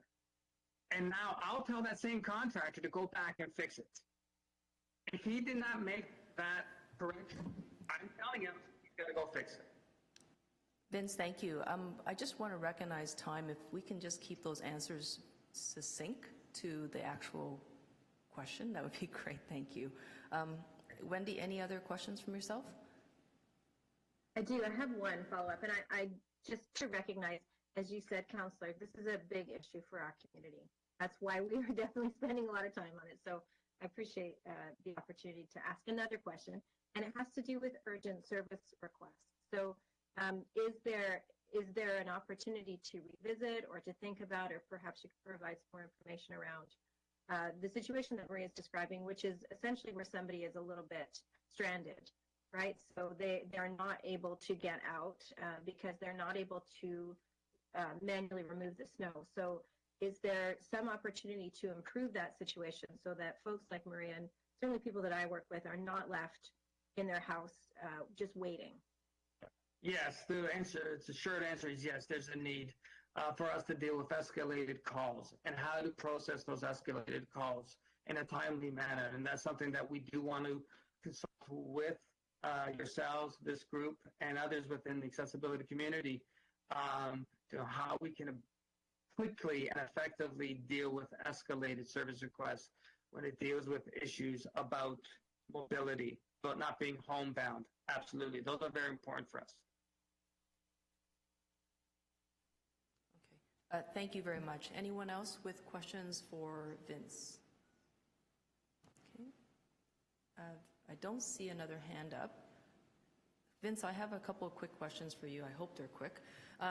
I guess with respect to developing these new service standards that will incorporate the larger storms, the over 35 and over 50 centimeter snowstorms, is it your intention to also then develop a corresponding budget request to council?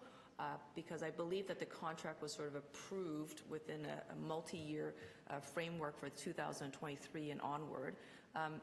If the contracted companies that the city has awarded the contract to says they can't do it because it wasn't within the existing service standards that they had submitted their bid on, what happens then? Well, certainly, if there is any change to a contract, then that would require us returning back to City Council with a budget impact. So we'll be working with the new contractors and discussing these items with them and determining if, in fact, we can incorporate them within the existing terms and agreements, or if, in fact, we have to make a contract change. And we will do that, and we will then come back to City Council and identify what those budget impacts may be and the value added. So it's an excellent question. We will have that consultation with the contract providers and determine if, in fact, there is a need for us to come back. But we would have to, absolutely. Thank you very much. And my next question is regarding the speaker, Maria Baum. She raised an excellent point about the direction of the plows. I guess the blade of the plows. So right now, I think we've all experienced it. All the snow is cleared from the road, which means that the vehicles can go nice and fast and smoothly, but then everybody else who's using the sidewalk or the bicycle lanes are then climbing over massive snow blanks if we can, and you can probably tell that many committee members cannot. And this would include people pushing strollers or carrying heavy parcels or perhaps just pulling a shopping buggy. So to Maria's point about redirecting those blades, what would it take to not store the snow and the broken ice on the sidewalk for not just days, but what seems like weeks on end? How do you not do that, and where can you place that snow and ice? Those are excellent questions that we'll have to discuss with the industry. So we'll look at our service levels, and maybe it'll be a question where I will have to go to a removal type of system prior, recognizing that plowing is not going to work. And what we can do to expedite that. Removal takes a long time, but I will be talking with the industry to see if, in fact, there's some other way of blowing the snow in a direction so it can be stored. It'll vary based on the city or where you live in the city.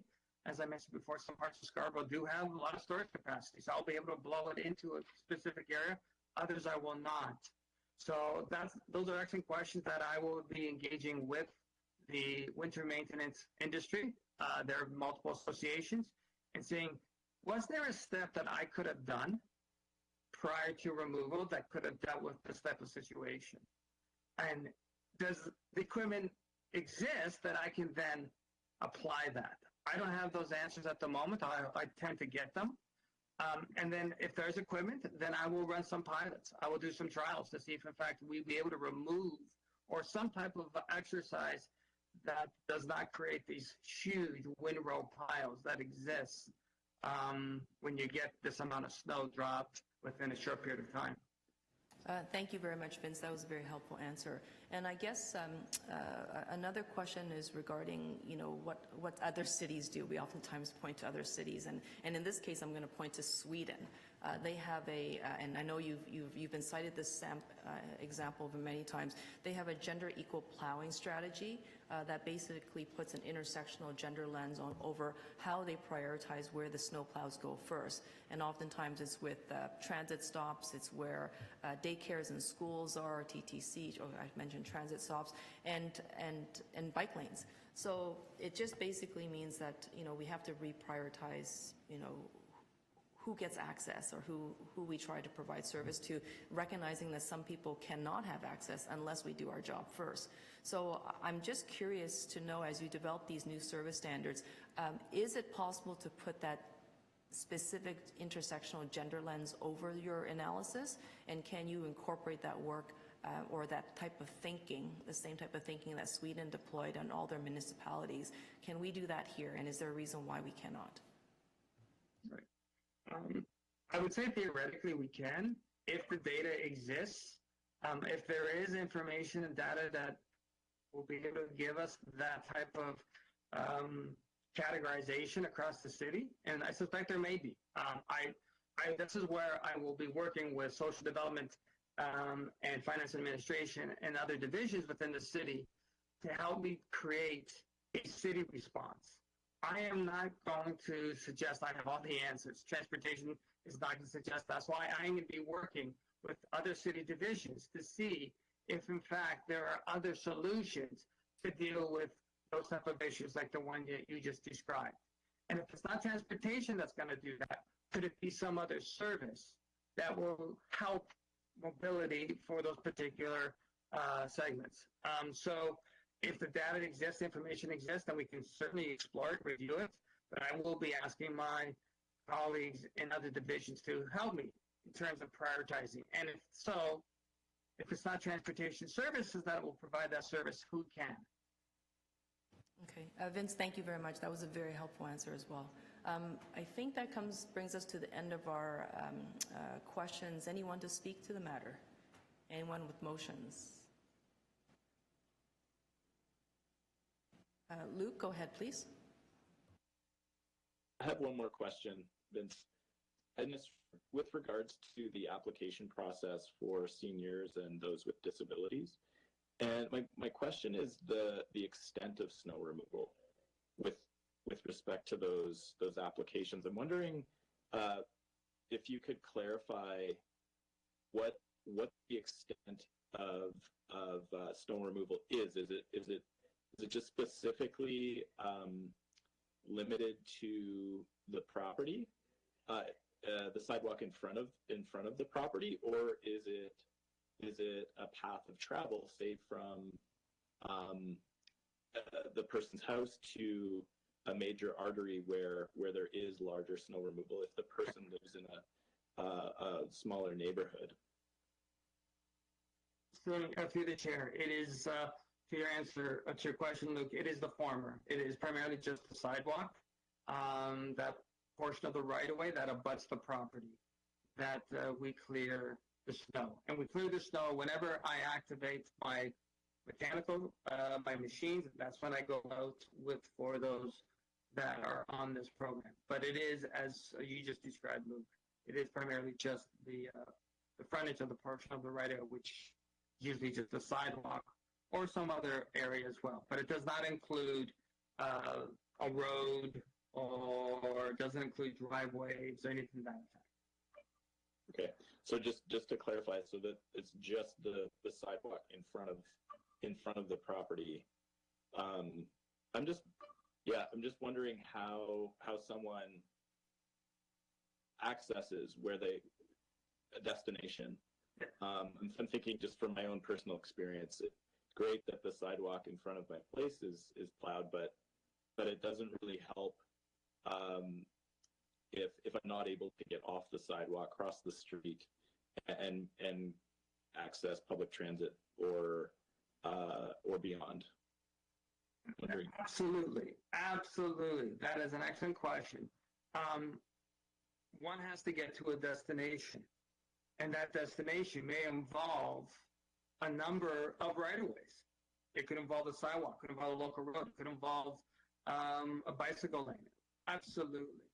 So that is actually one of the items that I intend to investigate.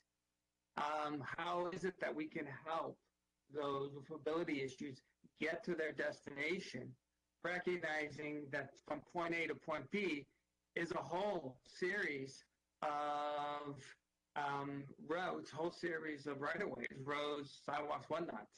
And what we can do to, I may not have an answer in transportation, but perhaps there's another service within the public sector and nonprofits or whatnot that can provide that service.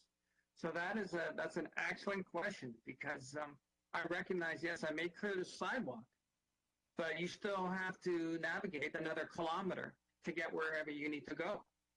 Absolutely. And that's an interesting question that I don't know how we try to plan, but that's something we need to investigate. Is that something that could be rolled into your contractual arrangements? I'm wondering, you mentioned that you're trying to amalgamate the snow removal on the streets with snow removal on the sidewalks, all wrapped into the same contractor agreements. Right. The whole development of a route or a beat is based on a whole number of factors. One is, how to efficiently get from point A to point B in terms of getting a beat done, priorities, as the councillor mentioned. There's a whole host of reasons that we look at when we create a beat on routes.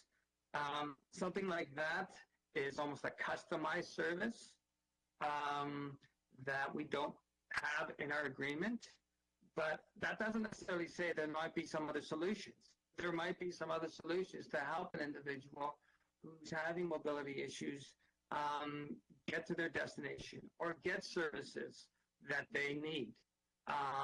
So that's one of the areas that I'm looking at. If it's not going to be a customized service in terms of snow clearance beyond just the sidewalk, how else can we try to address the needs of the individual who is having challenges because of the snow event?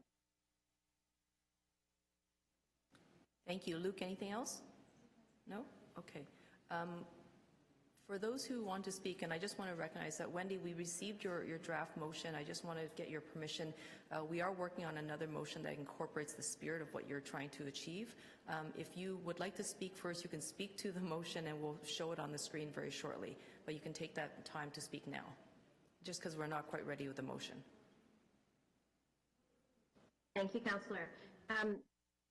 I just really wanted to underscore, I think, Vincent, what you're hearing from all of us, and certainly I think that you can see and acknowledge is that, access to sidewalks for our community is critical, just as it is for everybody else, and that, our community definitely has more to contend with in the event of there being, any kind of snowfall, any kind of freezing rain, but also, particularly these sorts of historic events. And that community members' lives also cannot necessarily be put on hold. I think that's one of the pieces that, we heard from Maria in terms of her call, and certainly things that I've heard from people as well, is that some of the expectations around the blackout period are okay if people don't really have things that are critical and that they have to do. But in fact, many of community members, we've all got lives, we've all got families, we've got places to be, people to, get to.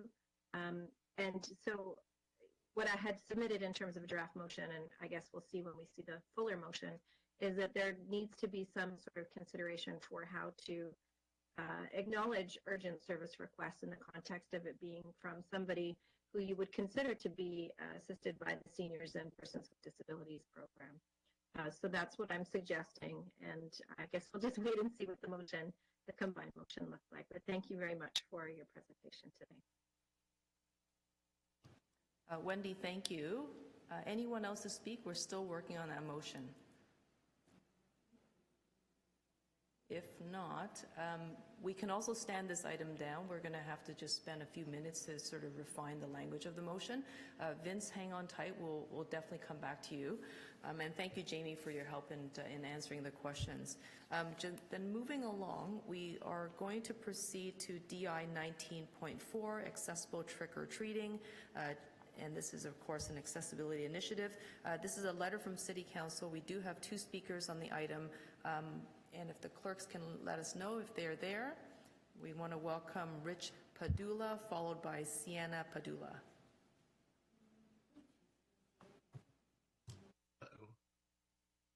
Hello, my name is Rich Padula. Unfortunately, my 11-year-old daughter had to go to school today, Sienna, so she won't be able to present today. But if it's all right, I'd like to proceed without her, even though she's far better than me at presenting. Perfect. Thank you. Go ahead, then.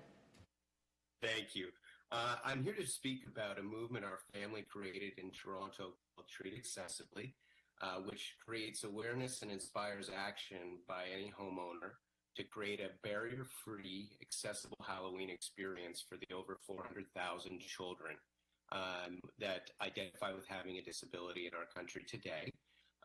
We started with one sign in Toronto to help one little boy in our street with a mobility disability in 2017 in Toronto. And as of last year, there were over 100,000 lawn signs across Canada, many of them in Ontario, as this is our kind of home province, and we've been able to focus on the movement. The reason we're here today is that, and thank you to TAC and Jennifer Lynn for organizing our attendance today, but we requested an audience because the Toronto City Council, among other things, included a movement that the Treat Accessibly movement be included in strategic communications from the city on an annualized basis. This would allow Toronto to join cities like Brampton, Mississauga, Vaughan, who also passed a binding resolution last year, Oshawa, Hamilton, Caledon, and others, Ajax, and also cities across Canada of sharing this movement through their corporate communications.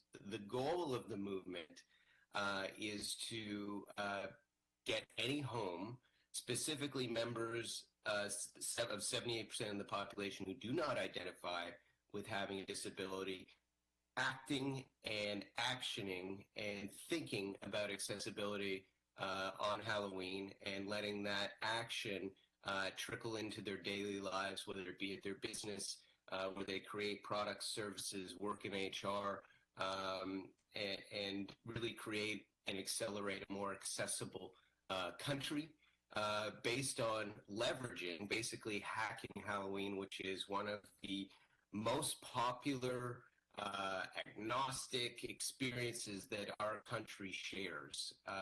How people treat accessibly is fairly simple. They go to the end of their driveway. They are taught through our tips that are all free, that how to remove barriers, not only to mobility disabilities, but also sensory and intellectual disabilities. And like I said, we started with one sign, and it's really caught fire, and we hit 100,000 last year. Our goal is 400,000 homes participating by the year 2025 in order to have one home for every child with a disability in our country. And that symbolic date of 2025 also aligns with the AODA target year. Some of the ways that we are championing this movement, in addition to the actual Halloween movement and providing free signs across the country, it's for people to put at the end of the lawn to identify themselves as an accessibility, is our daughter, Sienna, created a curriculum for her school in 2018. And as of last year, that curriculum, with the help of the Rick Hansen Foundation, appeared in 124 schools across Ontario in our pilot year.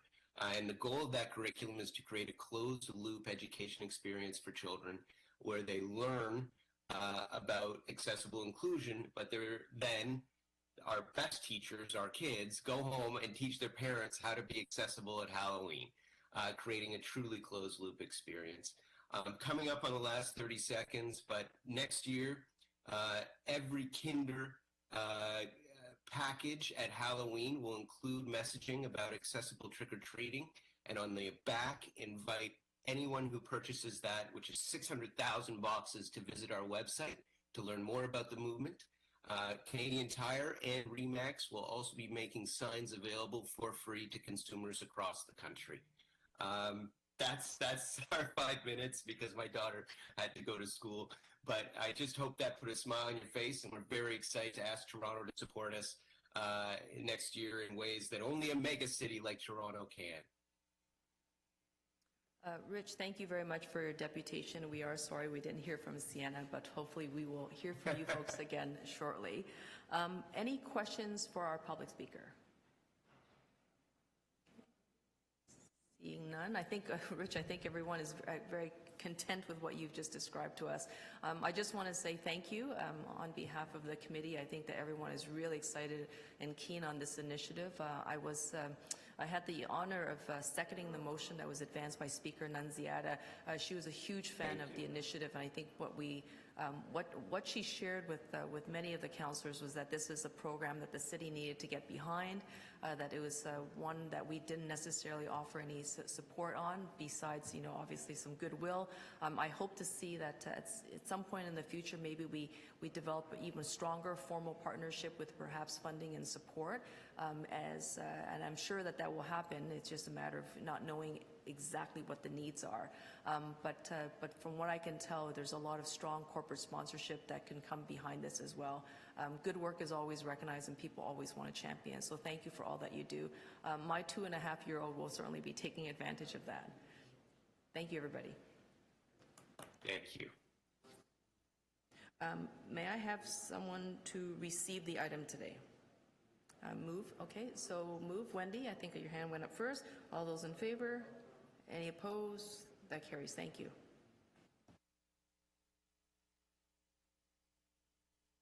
And we're not quite ready to go back to the previous item. We're going to move to DI 19.5, single-use and takeaway items reduction strategy. We do have a presentation from staff.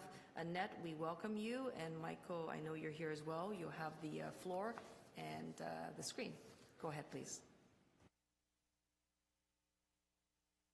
And thank you to TAC for having us here today.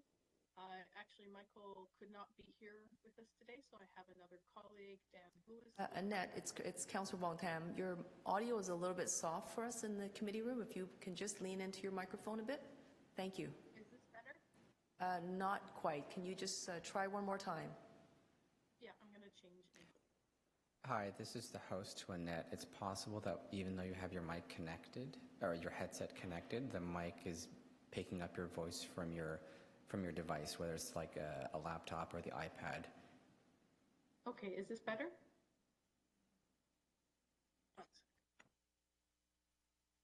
I'm looking to the members to see if the audio is better for them. Hello, is this better? It is better for us in the committee room, I think. Okay, we're getting some thumbs up. Thank you. Great. So thank you to TAC for having us here today. I'm from Solid Waste Management Services. Dan, could you just switch to presenter view, please? Great. So again, my name is Annette Sinovietz, and I'm the Director of Policy Planning and Outreach, and I'm here to provide TAC with an update on our single-use and takeaway items reduction strategy. This is our final stage of consultation before we present a final proposed reduction strategy to members of Infrastructure and Environment Committee and the City Council. Next slide. So the first update that we wanted to provide today is that we had originally intended to provide a final reduction strategy for City Council's consideration in the spring of 2020. Unfortunately, that was delayed due to the city's emergency response to the COVID-19 pandemic. However, we have since reinitiated this work, and we are now considering the impacts of the COVID-19 pandemic on residents and businesses. And in doing so, we have made some changes to the reduction strategy, or the proposed reduction strategy, that we are now consulting on with members of the public as well as businesses. Also, the reduction strategy has been updated slightly to align with recent federal government proposed regulations regarding banning of single-use plastic items. So in order to be in alignment with those proposed regulations, we have made some changes to our proposed reduction strategy. And finally, we're here to present to TAC today as well, to invite members of the community to participate in providing input and feedback on our final proposed measures. Next slide, please.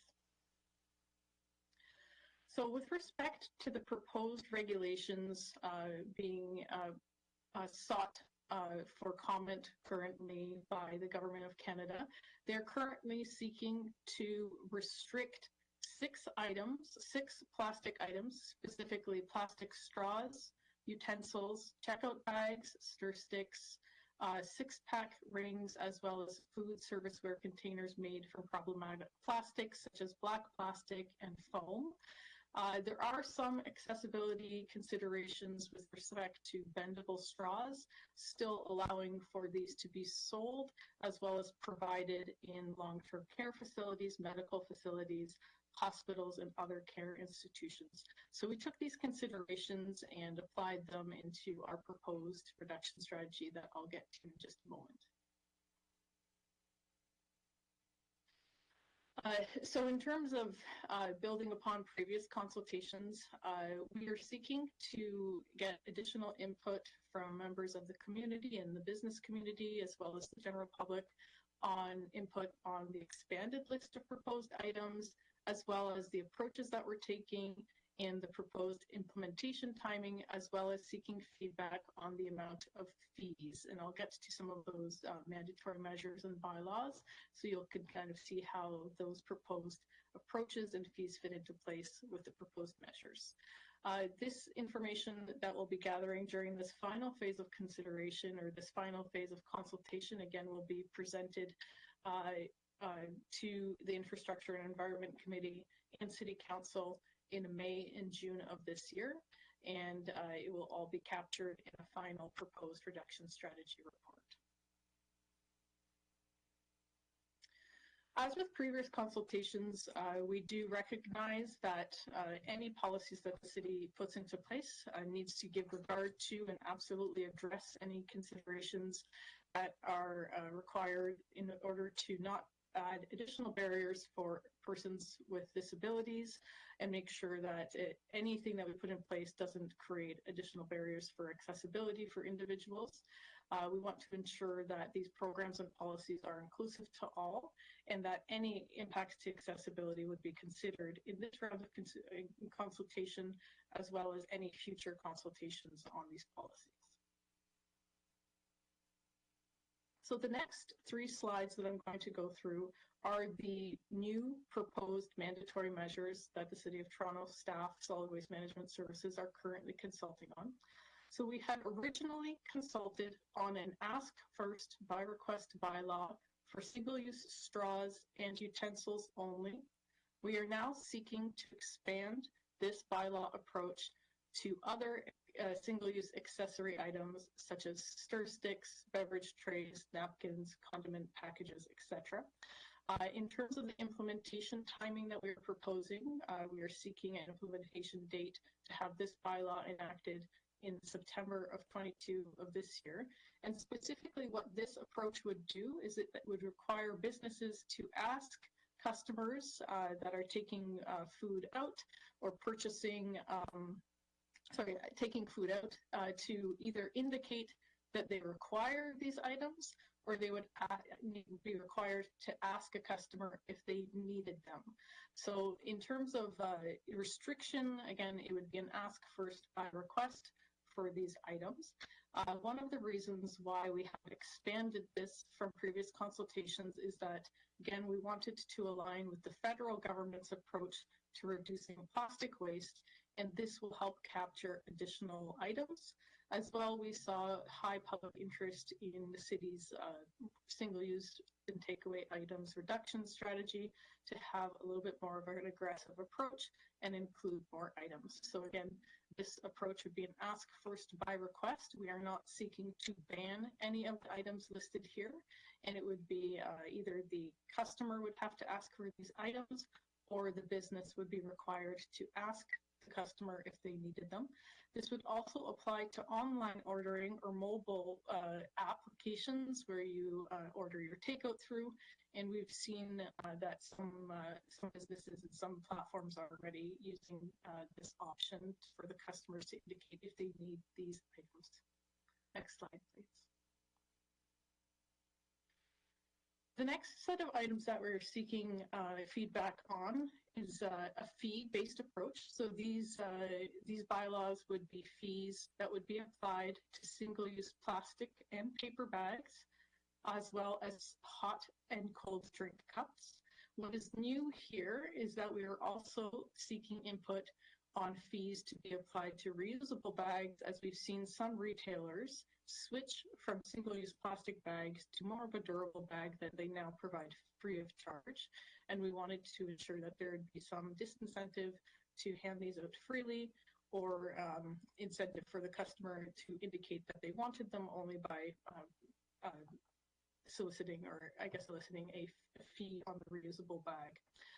Specifically, these are not the types of reusable bags that are purchased at the point of sale. It's the retailers that were providing more durable reusable bags at no price point. In terms of timing, we are seeking an implementation date of January 2023 in order for businesses to have time to train staff, as well as make any indications on their point of sale systems to reflect this.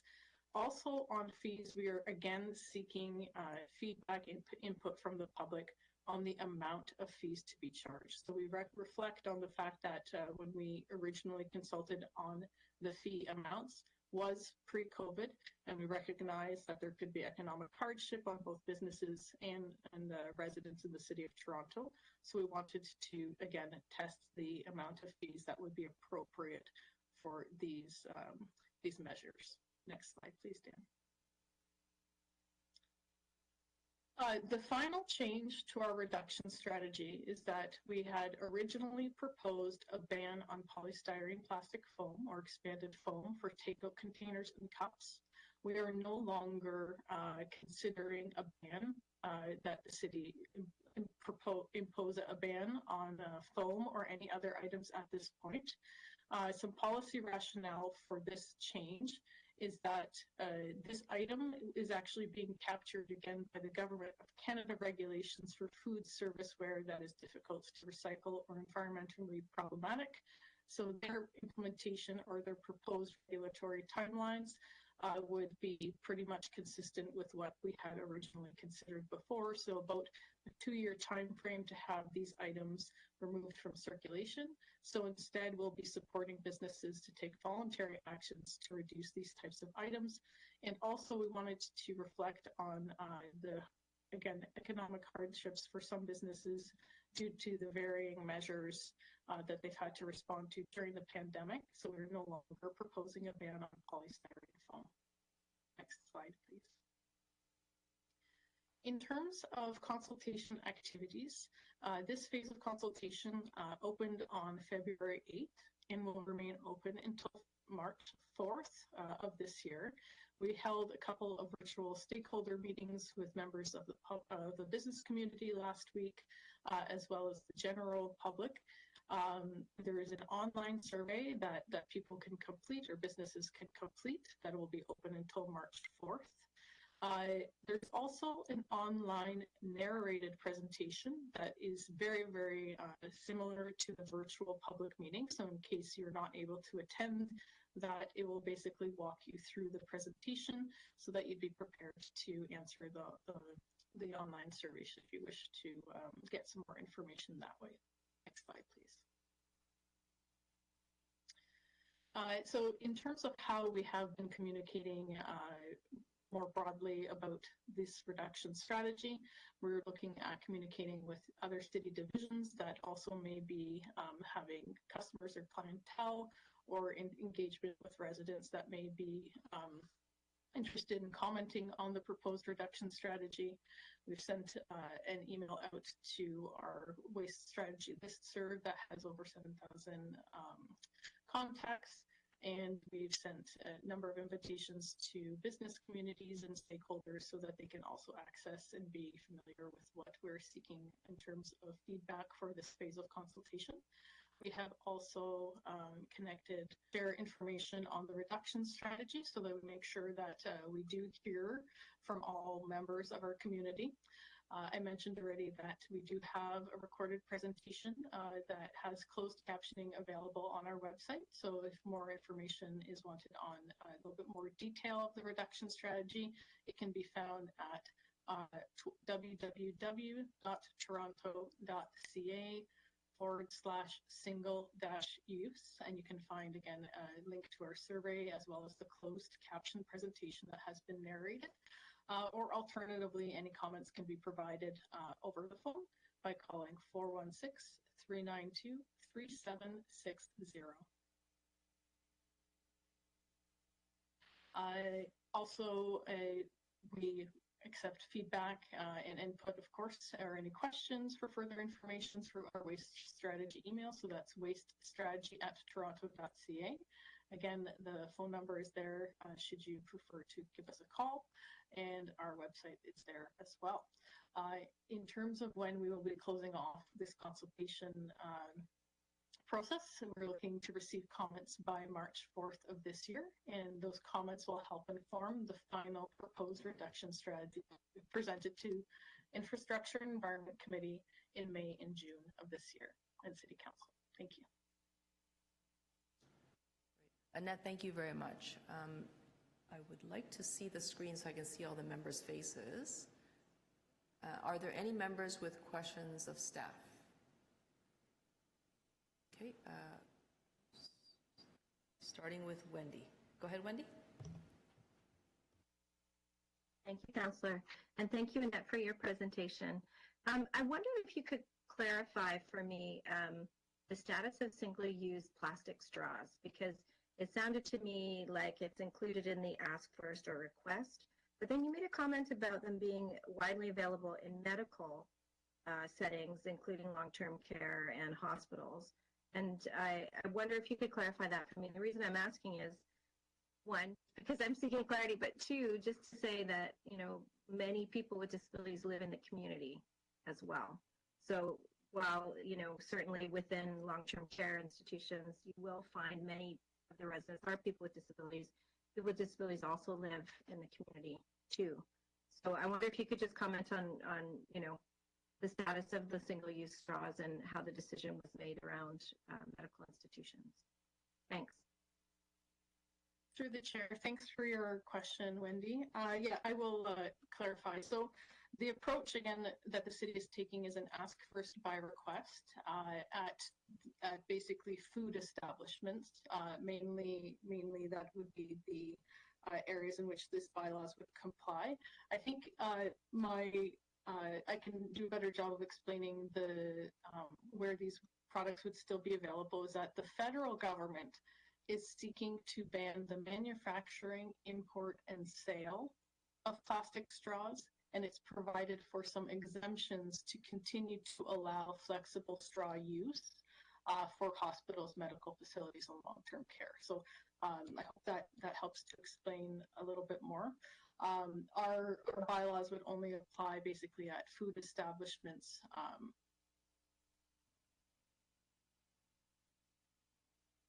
Is there a follow-up question? Yeah. So the bylaws, sorry, and it's a jurisdictional question now that we're talking about the federal government too. So the bylaws that we're discussing today, the ask first and request, relates only to food establishments. And I think what you're saying is that it's the federal government that's looking to ban these outright, except in those particular locations. Is that right? Yes, so the federal government is kind of banning them upstream. So again, manufacturing, import, and sale, and where they've had some exemptions is specifically in including the sale of flexible plastic straws to hospitals, medical facilities, long-term care, and other care institutions. It's also still allowing for the sale. The federal government restrictions are still going to allow for the sale of packaged flexible straws within retail establishments. So we wouldn't be, the City of Toronto's jurisdiction is more on the distribution to a customer at the food service establishments. And sorry, just one last clarification. So the federal government legislation does not mean that people will not have access to them at restaurants, I guess is my question. So is there a knock-on impact for people with disabilities in terms of, I'm struggling to understand how the bylaws and the federal piece work together. So a person with a disability who goes to a restaurant and wants a flexible straw will still be able to get it? That is one of the items that we are seeking clarification on from the federal government for comment, and we have reached out to Toronto Public Health because we feel like it might be more of their more of their expertise to be able to comment on that rather than solid waste. But it is an area that we're definitely seeking clarification on because the proposed regulations did not provide that detail. Okay, thank you, Annette. Thank you. Are there any other questions for the staff?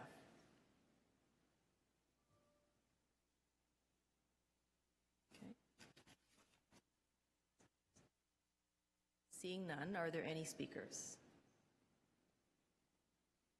Wendy, go ahead, please. Thank you. Just my comments relate to my questions. So the impact, obviously, of an outright ban and potentially people with disabilities not being able to access plastic straws at anywhere outside of medical institutions is could have quite a significant impact on this community who require, in some instances, plastic straws just for basic hydration. And my concern, I'm not sure how much the city can do about this. I know that you said that you're seeking clarification on that, but certainly, there's a real concern about the ability for people with disabilities to engage in things like going to a restaurant and having a meal if they're not able to access straws that might be needed for them to do that. So I'm not sure exactly what the city can do either, but just to say, I hope that there is an equity perspective being provided by the city in terms of those consultations and seeking clarification that really centers the right for people with disabilities to be independent and to live in the community. And this issue is quite controversial, obviously, as you know, within the context of people with disabilities. There's a lot of discussion about single-use plastic straws, and now we're hearing the ban in terms of the feds. But what about the rights for people with disabilities to live in places that are outside of just institutional medicalized settings and to still be able to eat at a restaurant with their family? I think those are really huge concerns that I just wanted to raise. Thank you. Wendy, thank you very much for your comments. Anyone else?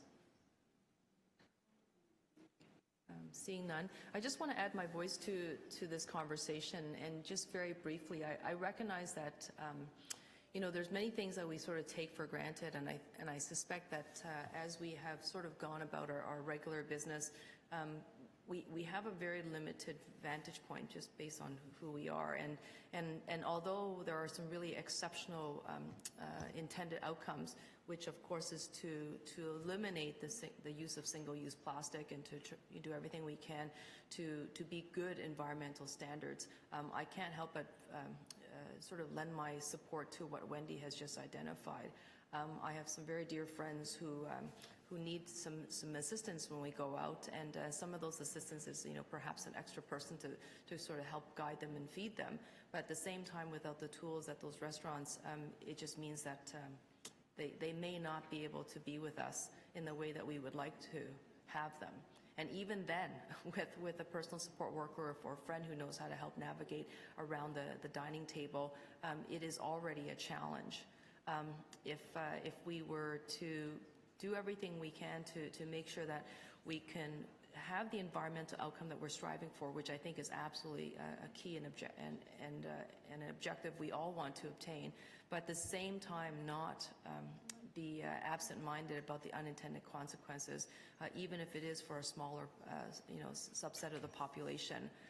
It's a population subset that already is excluded largely from social life, from civic participation. These small, what feels like a small gesture or a big gesture in some ways, could have very big outcomes for other individuals. And I just want to be very mindful that if we're not speaking up and raising the alarm bell now, then once the sector is decide that they're going to put away the presses and they're not going to make this type of product that is, obviously environmentally impactful in a harmful way, then they have to come up with replacements, and those accommodations have got to be made at the establishments, at the places of dining, and it shouldn't necessarily always be on the burden placed on those living with disabilities and those who care for them. I don't have a motion. I think you're going to go off and do more consultation and engagement, but it's just something that weighs rather heavy on the mind right now. So thank you. Okay, well, thank you very much to staff and to the members. Would like to have someone move to receive the report for presentation. Ashley, thank you. All those in favor? Any opposed? That carries. Okay, so we are going to the issue of e-scooters. I think that's where we are right now. DI 19.7, enforcing the prohibition of e-scooters in the public realm. We have a letter from Wendy Porch. We also have a public speaker who's registered. David Lepovsky, are you back? I know you had to step away for a bit.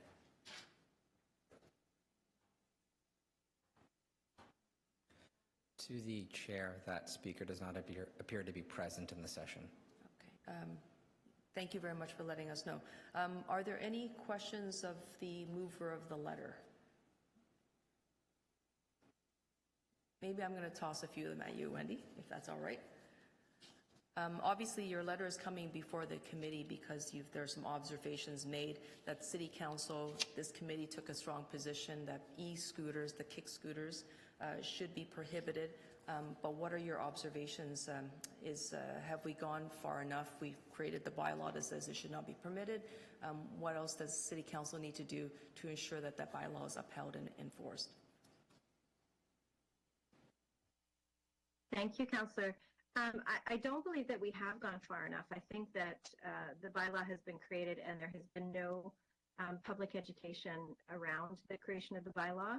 So certainly what I'm hearing from people is that they are encountering folks with e-scooters on the sidewalks.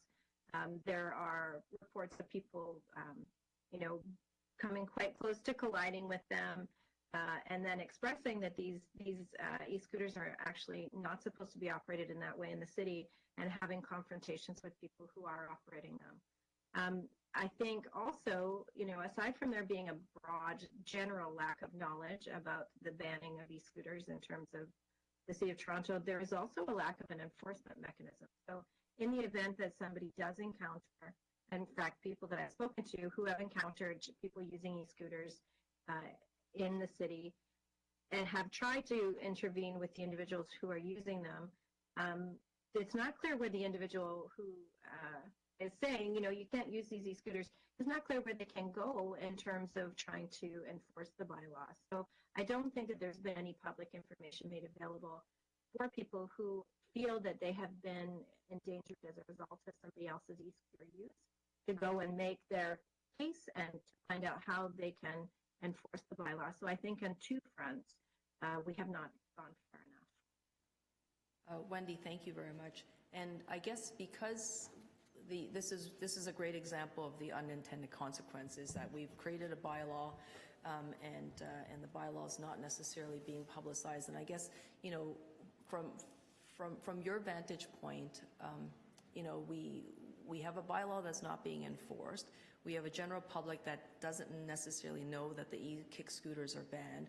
We have stores that are continuing to sell these e-scooters without any type of disclaimer or notification that if you purchase this e-kick scooter, you will not be able to ride it on any of the public assets owned by the City of Toronto, sidewalks, laneways, roadways, bike lanes. We've kind of reached a situation where it's that bylaw ban is therefore ineffective. I guess without an education campaign, without adequate enforcement, is there anything else that the city can do, or are those the two areas that we absolutely need to focus on, and then assess what more can be added to it? Thank you for the question, Councillor. You know, I am not an expert on e-scooters. I think I'll admit that publicly. What I do know about and what I do hear about are the experiences of people with disabilities in the City of Toronto. And certainly, the lack of a public education campaign is something that is impacting people with disabilities, because the public broadly does not know that they should not be using e-scooters.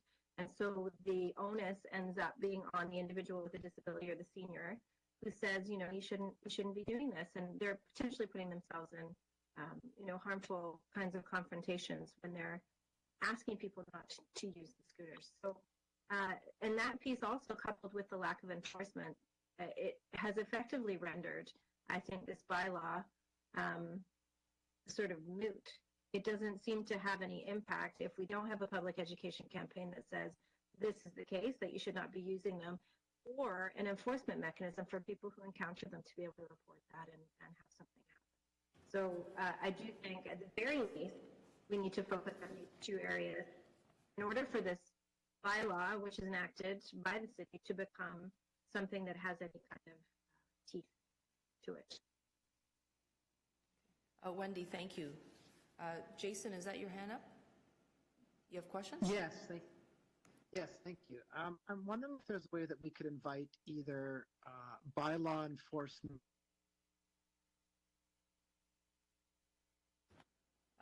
Jason, that's a great question. I don't think that they are here at the meeting with us today. So unfortunately, we won't have them able to answer any questions. Oh, sorry, did you get that question, Madam Chair? I think your question was to invite them to speak here today? Is that correct? To invite either bylaw enforcement or TPS traffic services to discuss what's being done, what they continue to enforce this bylaw, and why they're not enforcing it. What we could do, and thank you, Jason, for your excellent point. What we could do is invite them to come back to this committee. Obviously, we did hear from Janet Lowe, who was one of the authors of the report. She doesn't necessarily work on the enforcement side, but I think, you know, I think we've all learned that without a good bylaw, without enforcement, without any teeth or public education campaign is ineffective. So that is one thing that we could do.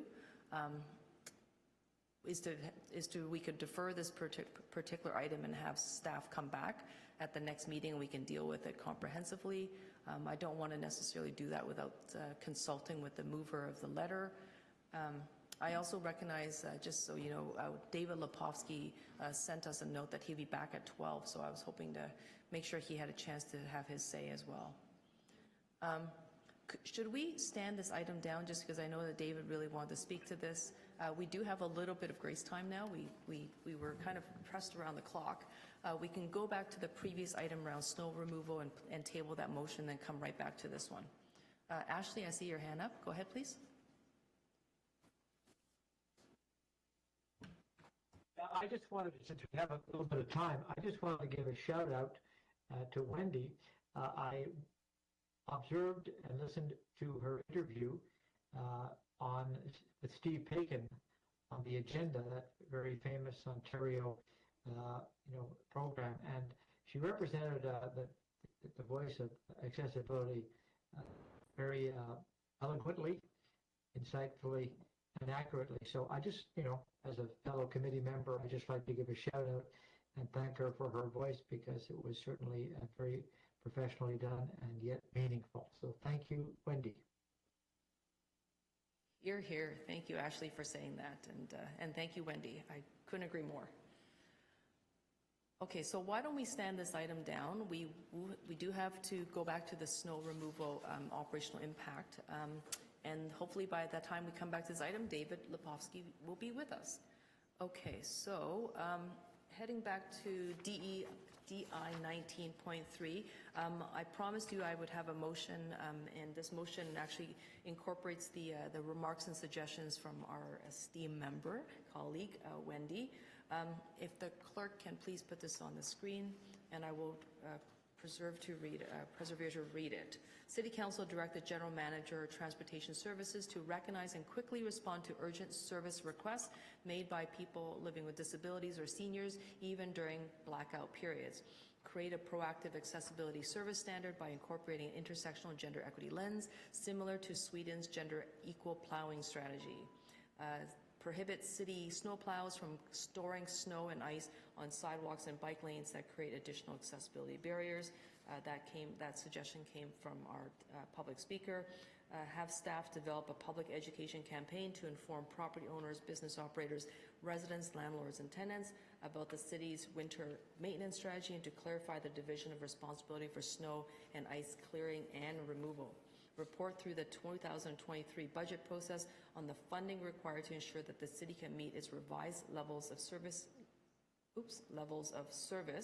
probably have levels in there twice, including for winter storms with over 35 centimeters and over 50 centimeters of snow.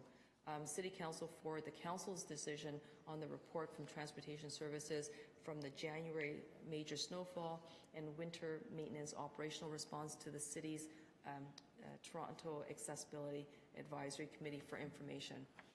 I want to thank staff Vince and Jamie for their presentation, and I know that City Council, of course, it will probably be giving you even further and more advice. I could share with the committee members is that Council was quite gripped, to be quite honest, when the Mayor asked for a post-operational review after the January storm. It was a very animated discussion. There were a lot of concerns, and I would say also quote-unquote complaints from councillors that were brought forward on behalf of their constituents. Sometimes council isn't always united on various issues, but council was united in wanting to do better and to do better more quickly, recognizing that we are still in the middle and the grips of winter. I had heard from my own constituents and community members and my parents who are elderly and do have some difficulty getting around on what a quote-unquote bad job the city did when it came to winter maintenance after the big snowstorm. And of course, I think that there was a lot of recognition that this was a historic amount of snow. We heard it from Vince, we heard it from the broadcasters and those who are weather specialists, that the city has not seen that type of rapid snowfall in such a long period of time, and perhaps when modern reporting and data collection started. Nevertheless, despite the historic challenges, the patience of residents, even able-bodied residents, ran thin after 4 and 5 days and then a week and longer, because they were literally trapped in their homes, in their places of work, just because they couldn't get out. We saw Torontonians get out of their vehicles and off the sidewalks and help emergency vehicles push their way through the snow when it first fell. And I think that there was a recognition that, this was going to take a little bit of time. But I don't think any of us would have anticipated 2 weeks, 3 weeks out, we were still dealing with the after effects of the snow. Having said that, I also recognize that city staff were working around the clock with under very punishing conditions, and it just seemed that everyone was sort of put in a really difficult place. It didn't matter if you were the person in charge of clearing the snow and responding to the public demands for service and access, or perhaps you were someone who was actually trapped in your home because you couldn't even open the door. And it also meant that people living with disabilities who require services delivered to their homes and people to come and support them, they were also rendered entirely unable to sort of go about.